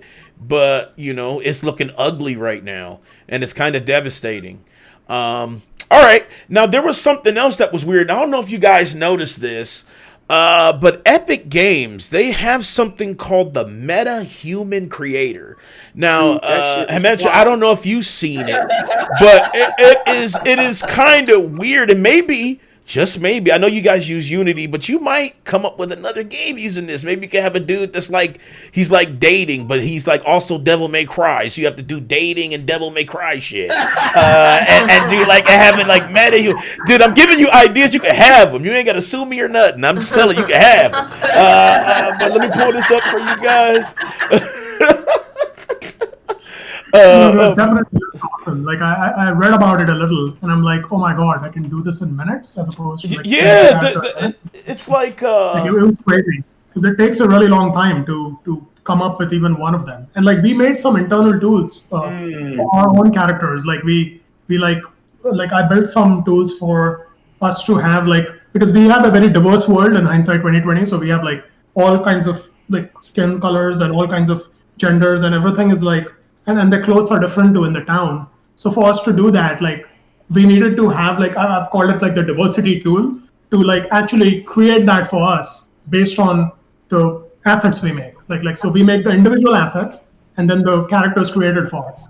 But what Epic has is like a much more sophisticated version of what I have built. So it definitely looks very interesting. It looks insanity. Now I'm gonna pull this trailer up for everybody so they can kind of see it in action. I actually called the police when I saw it because I was like, "This is something illegal, man.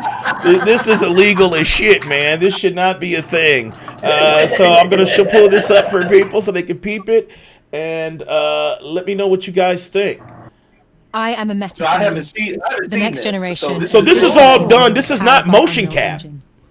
Nope. Metahumans this are is just high-fidelity digital characters created by you. So this person has been created on our new content creation platform, Metahuman Creator. This is scary. I am fully rigged, ready for animation and motion capture. Look at that. Allowing you ready to for context. motion capture. It's already it Everything can running motion live in capture Unreal itself. Engine. My motion works seamlessly. On other characters, I have 8 levels of detail and have been tested. And his on a beard's wide still range better of than mine, and hardware it's digital. platforms, from feature film to mobile. Damn. If you're interested in learning about my animation rig or high fidelity deformations, Look at his separate built on teeth. Control Rig, the new strand-based The hair system details via the in groom the skin component, texture, or how everything is tied together and like animated in movements the sequencer. cheek. You can even see his Then have eye a look crust. under the hood in this project. This is just a going You can see his on? eye crust. This looks so real. That's So crazy. that is kind of Good insanity. Lord, So that is Oh the my MetaHuman goodness. program that Epic Games is developing. Hemanshu, I wanted to ask you about this, man. Like, did you call the police too, or what? Like, did you see this shit, man? I want to be a metahuman. It's like I wish I had this 5 years ago. Like is what I was thinking when I saw this. This was Hashtag eye crust. No, honestly, I got in and signed up. I signed up to mess around with it because I might make us all on the panel.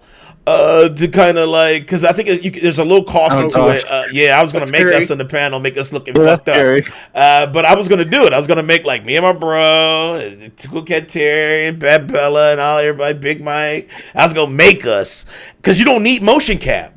You just build the character, and then you basically kind of like you put these commands on, kind of like dictating on how it's like its personality, and all these things, and it's just like.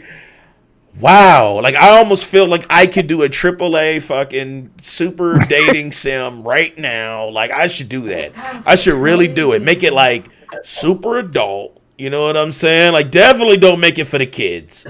So make it super adult. You know what I'm saying? We can call it like, like side chick. Or something like that, and build this game like super ridiculous. Like I don't know, it just blows my mind. Now Terry, I know you're not the most satisfied person, but I wanted to ask you, what did you think, Terry, about this? What did you see it? Like, what did you think about this, Terry? I saw it. I didn't see that video. I saw one where they actually showed all the settings and the different options. Yeah. More detailed than what you showed. Mm-hmm. But no, it does look really, really great. And seeing the realism. And I said that before, that we're getting to the point where gaming graphically, where they're going to hit that peak where they can't make it any more real than it being actual like live action. Mm-hmm. So Right. you know what I mean? So it's getting there, and so It looks amazing. It looks amazing. But no, don't do what Danny says. With Oh, absolutely, I'm doing it. Telling you, it's gonna be. Look. One thing that drives me nuts is kissing with the characters. It always looks so fucking awkward and terrible. Well, hey, I'm gonna tell you, man. I will spend 4 hours on developing the kissing graphics. Because I want to make sure that when it goes VR, kissing just never looks right in games. Mass Effect, it looked awkward. I even think Last of Us looks awkward as hell. It's just kissing never looks right in video games. It never does. You know why? Why? Because the people aren't actually doing it. They're putting emotions together, and they don't. It doesn't look right, man. It never looks right. No. It's because they don't make their lips moist. What? It's emotion and positioning. It never looks right. Well, Terry, let me ask you this question. Or the body,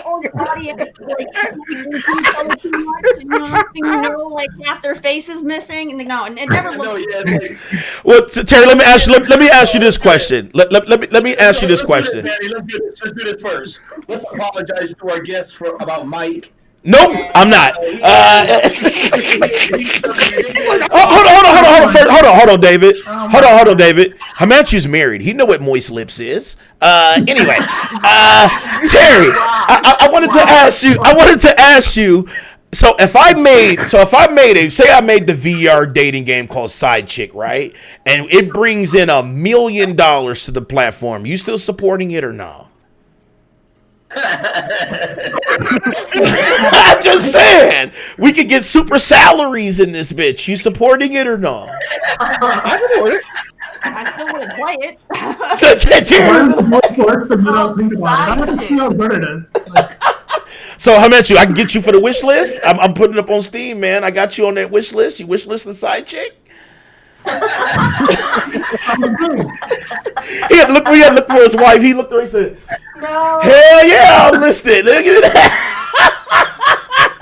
No, I feel you, man. No, but I just think that looks super surreal, and it just blew my mind on how easy it was. Like, there was a lot of creations. Like, if you go to the page to sign up, there's a lot of creations that you can kind of see, and it is astronomical on how different each person's character look. Like, you know how sometimes you have those creative suites and all the characters, especially if you're using a certain engine, every character you design, even if you do make it look a little different, it still kind of looks similar to each other.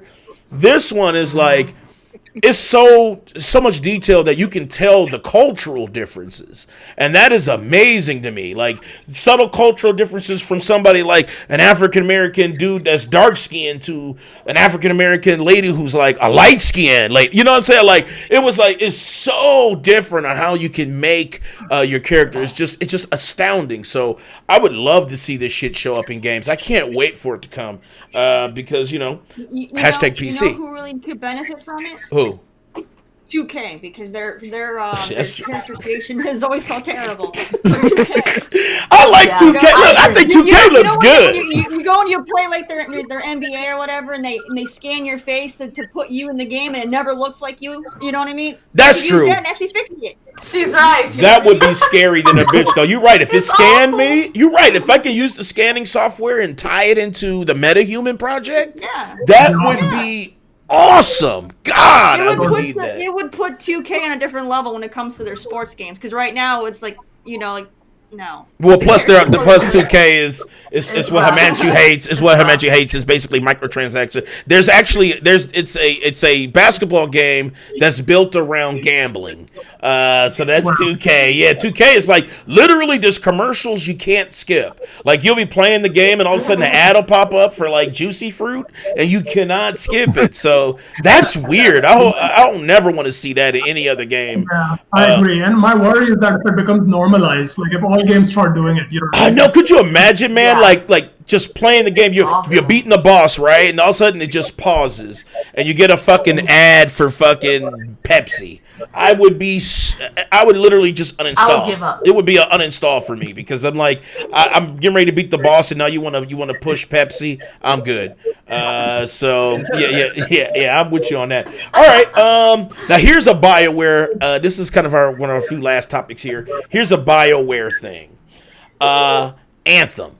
So Anthem is kind of in a weird space right now, and I want to pull this up for you guys here so you can kind of see. LIGN reported this. So I guess Anthem's fate is hanging in the balance. So there's a review of what's called, because they officially called it Anthem Next. So it's no longer Anthem 2.0 or anything like that. The official term now is Anthem Next. And I guess there was a meeting on Friday to decide whether Anthem continues being a thing. Like, and whether they're tripling down on the IP or not. I guess there was internal development teams as well as some of the investors. They're taking a look at where they're at right now with Next, and they're going to decide.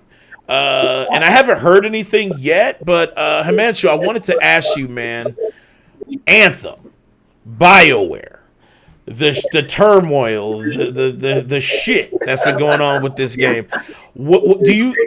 First of all, have you had a chance to play Anthem? And what do you think about kind of like this internal, like, trying to prove yourself within BioWare? What do you think about this?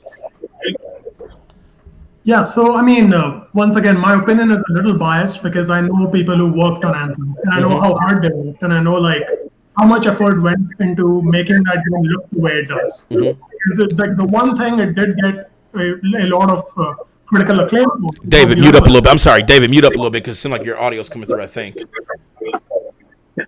There it is. Okay. I'm sorry, go ahead. Right? Yeah. Yep.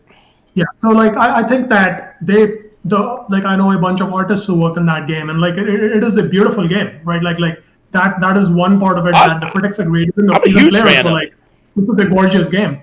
And like there's like I said, to me, like one thing that is encouraging is people care about Anthem to even talk about it right now, right? Like people have this passion about this game to have it be in the news, because it could have been this Twitter handle could have been not noticed by people, or they would have noticed it and been like, hey, whatever, I'll move on to the next game I care about. But I don't think they're talking about it as much because it's a BioWare game, as much as they actually care about Anthem. And even if they don't like it, right? Like even if you don't like it, you care about it to not like it. And to me, that says something. To me, like I'm a hopeful guy. I think whatever they have, I haven't played the game personally. Like I haven't had the time to actually invest in it.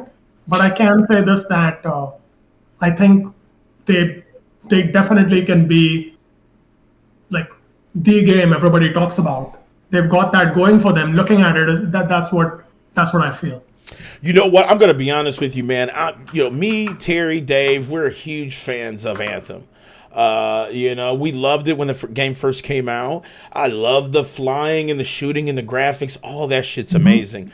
But the one thing that I thought honestly held it all the way back was the loot. And I think when they touted it as a looter shooter, people were expecting the loot to be super expansive, and it wasn't.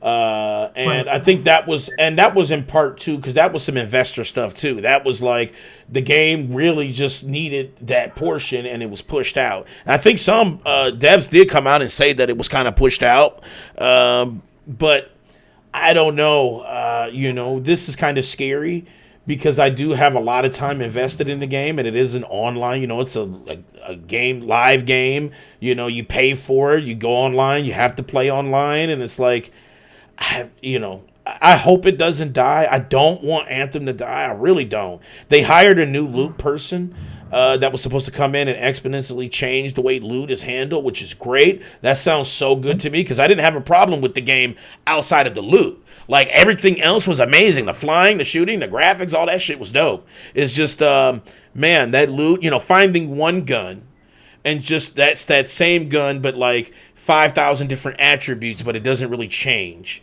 I felt like that was kind of, man, what am I grinding for? Why am I putting in 200 hours in this, grinding for what? The same gun with a different reroll. Instead of saying, okay, here's in-game loot where you have guns that shoot, graffiti or something, like something real crazy. You know what I'm saying? It's like, but they didn't have that. It was like the end game just kind of ended with the loot spawns, and that was it. And I think that kind of, everybody was just like, holy shit, I don't know if I can continue playing this as it stands right now.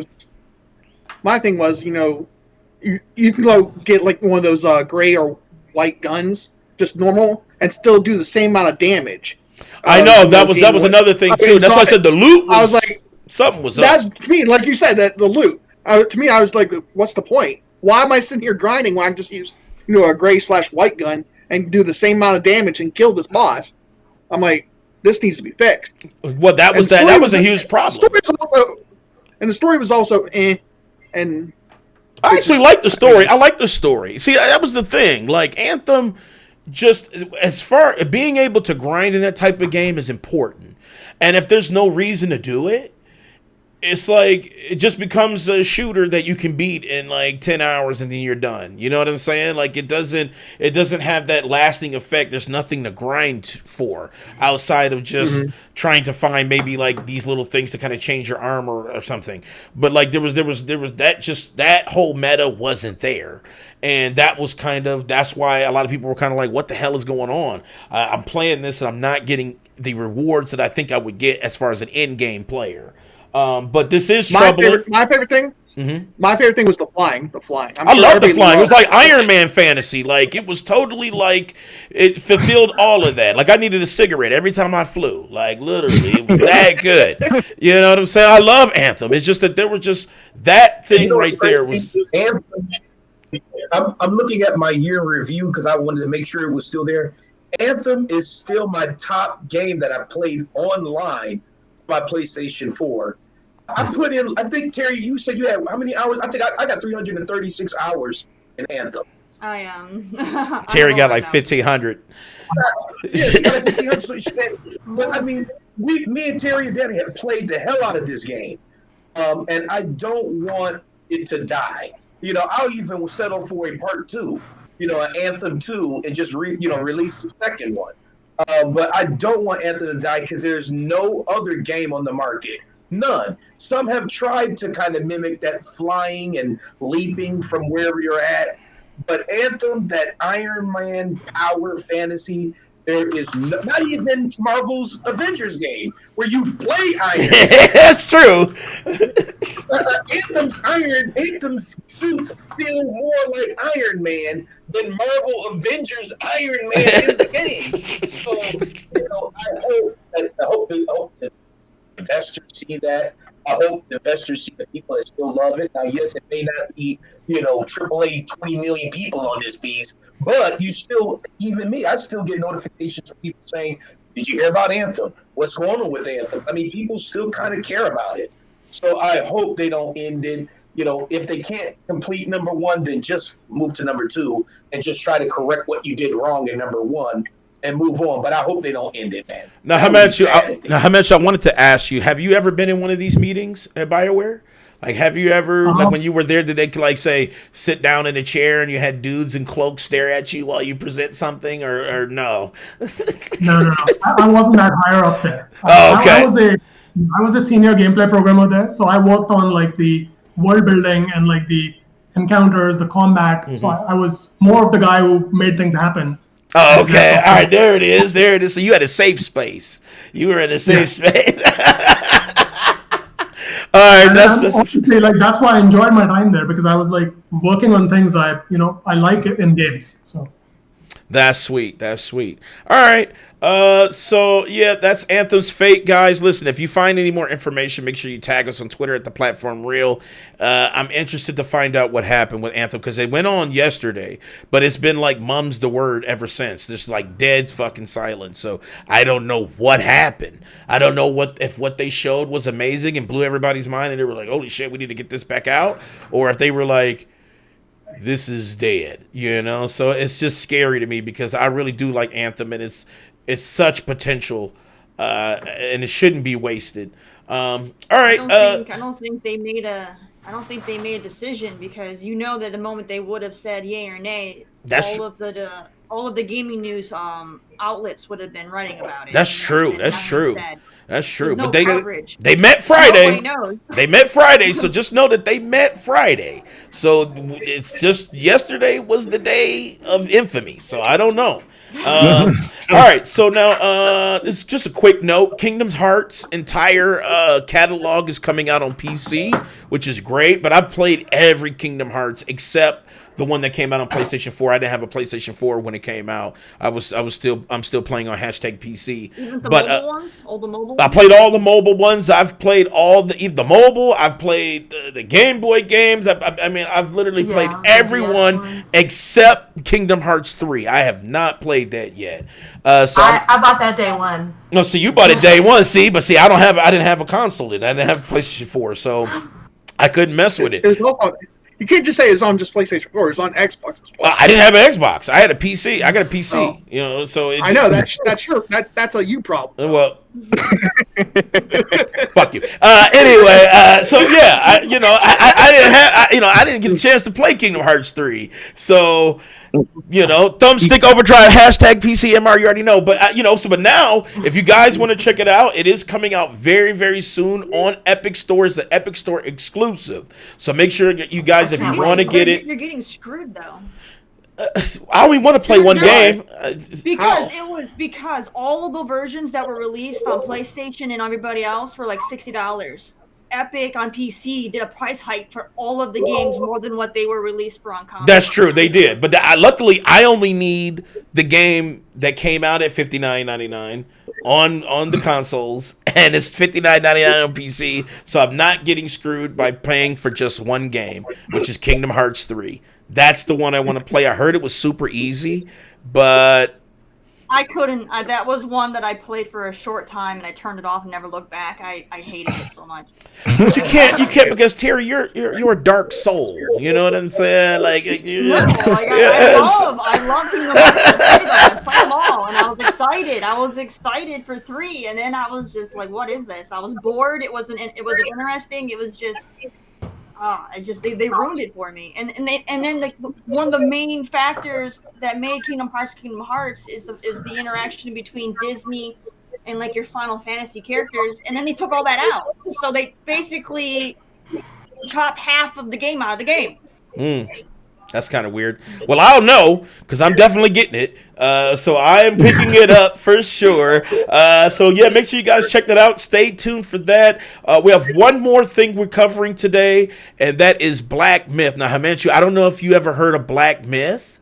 I saw the trailer. You saw the trailer, so I'm getting ready to pull it up for you guys in chat so we can all experience it together. So let me go ahead and get this pulled up, because Black Myth is one of those things that is just... It's an indie studio, because I know you love indie, so it's indie studio out of I think China, and they're developing this game. They're really taking their time on it. They don't really have investors or anything pushing down their neck. They're really trying to push this game to something special. So let's check this game out. Black Myth, new trailer. They're also former Tencent. Yeah, former Tencent, which Tencent, I already got my opinions on Tencent, but we'll see. Here we go, Black Myth.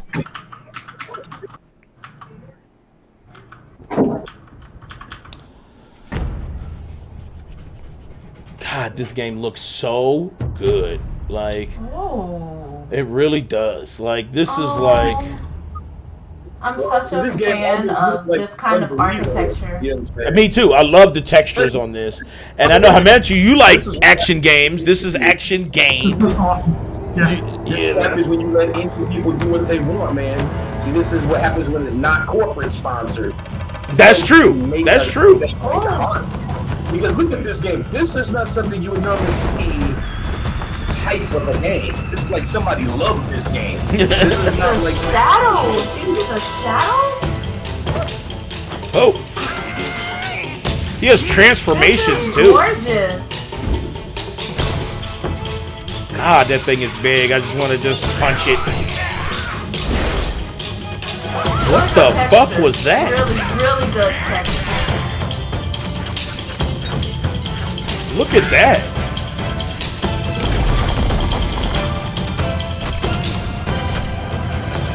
Bam.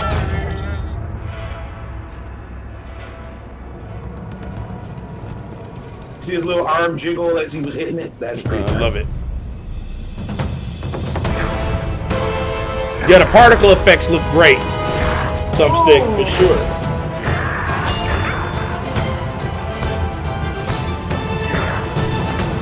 He switches the weapon from hand to hand. all that parry, you do a parry system. That's not too bad.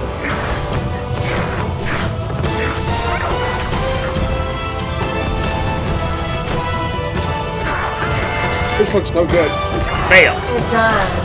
Bam. I will say it's hard to nail down reflections and shadows in games this high quality, and it looks really good. It I don't does. know if this is like actual gameplay or a cutscene. No, it's but gameplay. The reflections has always been like a huge, like, I don't know. You can usually tell if it's good or not through the reflections, and it looks really good.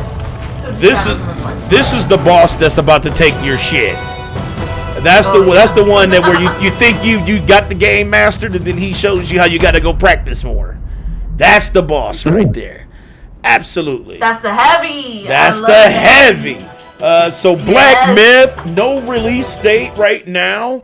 The company said they're being really kind of coy with this information because, of course, they don't want to build too much hype on something to let people down, because you already know Cyberpunk is going through it right now. And it's like sometimes we are looking at it and our eyes are like mind blown by how good it looks, but we kind of have to quell our hype on some of this stuff. So Hemanshu, I wanted to ask you, man, what do you think about this?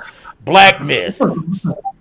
This looks really, really awesome. Like, I mean, it gives me a little bit of a Demon Souls vibe, and like it's got a little bit of like action that's like realistic at the same time, like very I shouldn't say precise, but hardcore, if that makes sense. Like, you've got to really time your dodges, you've got to really time your attacks, and they're slow. They're not like as rapid, if that makes sense. They're not like super. Like, you have to really. It's more about a timing strategy action. Is how it feels like. That's the vibe I'm getting, and it looks gorgeous. I mean, I love them. I think that's the main character who looks like a monkey. Like, I couldn't tell for sure, but that was super cool. Like, I was like, wow, this is awesome. Yep, I think it's based off of the mythology, like the Monkey King. So like the old school mythology, the Journey to the West, basically Journey to the West. I think that's like an old book, and it looks so spectacular. I love that he has like that long pole, and his transformations too. He literally could transform into things like that. That was something that wasn't shown in the first trailer, but this trailer definitely showed more of like the transformations and everything. I think this game looks spectacular, but here's the thing. They're really quiet about it. They're saying that they do not want to keep pushing that narrative that their thing is like the best thing ever. They just want to put, when they get to a plateau, they said they'll put something out. Once they get to another plateau, they'll put something out. So that's what they said. They said they finally got the groundwork for the transformations done. So that's why they put this out, was because they wanted to show that this is what the groundwork looks like. This is the goals that we've achieved with some of the transformations, and it looks great. I think that they're doing the right thing by kind of just giving us bits and pieces here and there when they're ready, instead of just pumping out like the investors trailer. They're like, no, here's these little bits and pieces here and there. Here's kind of what to expect with the combat. Here's some of the graphics and particle effects, and then boom, just darkness again. Until they're ready. So I feel like that's a good strategy because it builds hype, but it also is realistic. It's like we're not expecting this, next month or nothing like that. It's not coming out next month. This game definitely has some time to thrive, and I hope to God it does. Brandon, we haven't heard from you today, man. So what do you think about Black Myth, dude? I know you're the whole man. So what do you think, man? I think it's a day one. Oh, it's a day one. All right. There we go. What was that laugh for, Mike? Because you ain't gonna beat it. He said, all right. I've seen you struggle on Demon Souls. You're not very good at them. I'm still gonna try it. You really can't talk though. He really can't. Yes. He really can't. He's gonna fail. Listen, I could beat most of them. The only one I haven't beat was Sekiro. Hemanshu, I'm gonna tell you, he's going to die in your game. Most of them. He's going. When you've only played like We do have a story mode in our game. Like the combat is much easier in story mode. And so boom, we can give him journalist mode. There it is. So we got journalist mode. Have you beaten Dark Souls 1 and 2? I haven't played those. Okay, then stop saying you beat most of them when all you did was Bloodborne. So? Star Wars and Clone Wars the same way. Bloodborne is so so hard. many. I know Bloodborne is like triggering, man. Bloodborne, because he's beat Bloodborne, that counts as he's beaten all of them, and he hasn't. I'm gonna tell you, man, Dark Souls is harder than 95% of Bloodborne. them he hasn't played. I feel like Dark Souls was harder than Bloodborne. Dark Souls, yeah. Go ahead, Hemanshu. You played Dark Souls, right? No, you play Demon Souls right now, right? I play Demon Souls now, yeah. It's hard. It's really hard for me, but I do like it because again, I love that they're staying true to their vision. They're like, you know what, this is how the game is, and there's I initially when I played those games, I wasn't sold by the Souls mechanic. Like I didn't get it. You know what I mean? Like, but now like a point comes once you play it enough and you get your soul back. It clicks in your head. It does, doesn't it? It's like, oh. To get to that, right? Like you think about all those deaths you had and all the mistakes you had. So like that payoff is not possible if you make an easy mode for that. So I applaud them for doing that. But in our game, we have both story mode for someone who's new to combat, and we have expert mode Big Mike for people mode. who like Souls and stuff. So I definitely won't be playing on story mode. I can tell you that. I'm going to try to play. I'm playing on expert mode. Yeah. I'm going all the way there because I want it to be a struggle. You know what I'm saying? So I definitely. Yeah. I want to do it. I want to record a nasty combo. I want to dash. I want to do that one combo. I want to spread them, send the assholes out to the side, and then when they come closer, I'm gonna send them swords up. And I'm gonna back them up with that shit and be like, back. And I'm gonna hit I would try. I just want that blood trail. I just want a blood trail. I just want to go in and totally disrespect the game's accord. I'm just going to go in and be like, fuck it. And I'm like, I just want to combo everything to death. So like one of our special abilities, because you're mentioning blood so much, is like you can actually chop people's heads off. Yes. Like, he does this, I love it. He does this like spin move, and it will actually and then the head will fall and roll, and there'll be a trail. Oh, it is getting extreme. And then we have one more thing. Where, like the final blow of your sword attack, it actually chops off the head into like half, and the blood that spurts out of it also. So yeah, I mean this game looks stylized, but like. It's kind of like how there's more to a book than its cover. Like that's what this game is also doing. So the art style is cutesy. Like it's like okay, it looks like some accessible and nice, but then you play it and you're like, wait, this is actually pretty mature. I love it. I love the mashup of that, where it's like it's got the stylized look, but then it's like blood. So I absolutely love it. We are on the same accord on that. I have a question here. Yes, sir. Yeah. Okay. So, what's the bet about? Is it you have to beat Demon Souls before struggle? Who, No. me? Wait, what So bet? you're What not you following. See, he never follows. I was gonna say, what you talking about, Brandon? What you talking about? I mean, our game is a lot easier than Demon Souls, and in story mode or even in expert mode, I think if you're like an expert player of Bloodborne, like it's not going to be that hard for you. But it will be Demon Souls for someone like me. Like if I shot this game which I know the game, so I'm an expert at it. But if I didn't know this game at all and I came at it like in expert mode, this game would be as hard as for me though. You see what I'm saying? Like because I'm not that good at Demon Souls. I've just got that game. Like I've understood. And by the way, I'm loving it so much because it looks gorgeous on the PS5. Like the PS5 is what me. See, I'm jealous. You got a PS5. I know. I'm so jealous. I'm jealous. And I have a dev kit also, by the way, because we are making Hindsight 2024. So that's the part where we are trying to make it look at. It's the best looking version on it, and the haptic feedback is amazing. That's the thing you've got to experience because that is like it's a new dimension. It's like an example is like in our game that dash I talked to you about, the dash attack. You cannot do that if you have less than 25% Shakti. So we lock the trigger. So you just know impulsively you cannot do it now, and we unlock it when it goes above that. So you get this tell that I can do it now versus I cannot. And Spider-Man Miles Morales is doing that too. I don't think Demon Souls is doing that, but like I said, it looks so gorgeous, and that's the reason now I've got into it. And now now I get why the fourth mechanic is appreciated by people so much. It's just like I got wrecked so beautifully. I would die, and I would be like, I cannot even beat the first boss. Why am I playing this? But now I'm at the point where I'm like, okay, now I get it. Now I get why people enjoy that strongly.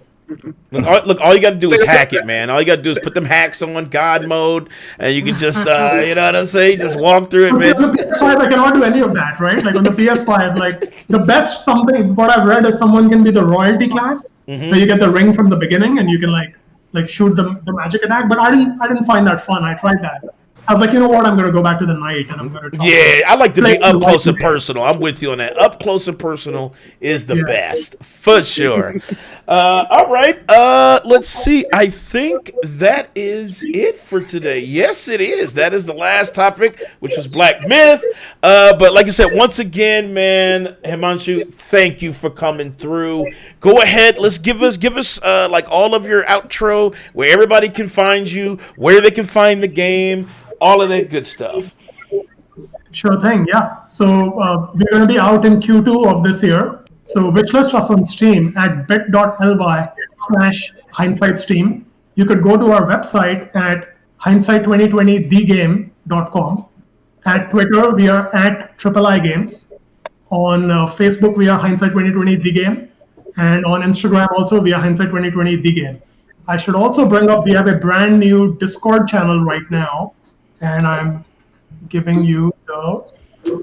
Yep, go ahead and put it in chat so they can go ahead and join us. I just joined too. I just joined the Discord. Yep. So everybody can get in. Make sure you join that Discord, man. Grow the community so we can all talk about our experiences on how we failed with our decisions in the game. Because I know everybody's going to make different decisions on who to kill and not to kill, and you know who. You know, I would love to see that dynamic conversation and see like. How, you know, who was selfish?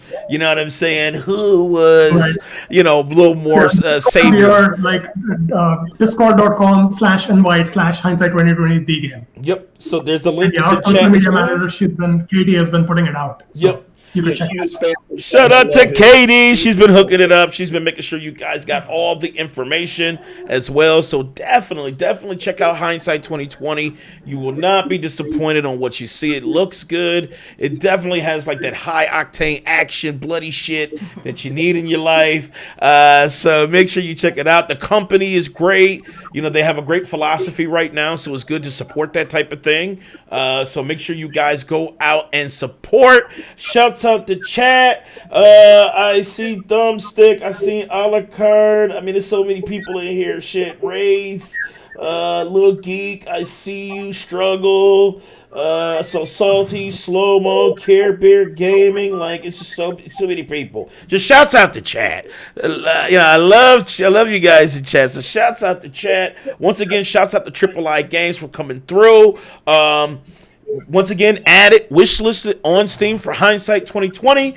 Shouts out to the panel. Shouts out to Bad Bella. Shouts out to Big Mike. Shouts out to the Rage Queen, Cool Cat Terry. Shouts out to Dave D. Shouts out to Brendan, the whole man. And because he had one comment today. Now tonight, 10 o'clock p.m. Speaking. I know, now you can say it. Tonight, 10 o'clock p.m., make sure you guys tune in for the late night convo. We will be discussing how to ruin a relationship, as well as the side chick and side dude hustle. So we're gonna talk about that tonight. So Hemanshu, man, if you want to come in chat and kind of listen to some horrible, you can come at 10 o'clock p.m. Eastern time tonight. You guys make sure you guys tune in for that. And shit, we might be doing some Valheim tomorrow. Me and Dave, we're going to do the Wonder Twins again. We're going to try to find the trailer for Valheim tomorrow on stream. So that's going to be 7, 8-ish roughly when our wives say we can play. When we can have company. When my wife says, "All right, you've done your honey-do list. Now you can go play." Boom, we'll be live. So make sure you check that out. Once again, we love you all. Let's go ahead and raid somebody before we go. Who we raiding? Let's see. I don't see anybody yet. Super Mario. Super Mario stopped through, right? I thought I seen him earlier. Looks like he's live right now. So I'm gonna go ahead and raid him. Let's go. Yep. And here we go. Boom. So raid initiated once again, man. Hemanshu, man, thank you for coming through, man. I really do appreciate it. Thank you for taking the time out and answering our silly questions about everything gaming. and the game looks amazing. So once again, you guys, make sure you wishlist it on Steam right now so you can keep updated on when it is dropping. Let's go ahead and bop this raid on Super Mario's head so we can get all these views. Show us some love. We love you all. We can't do this without you. You guys have a great rest of your day, and we are out. Peace. All right. I think we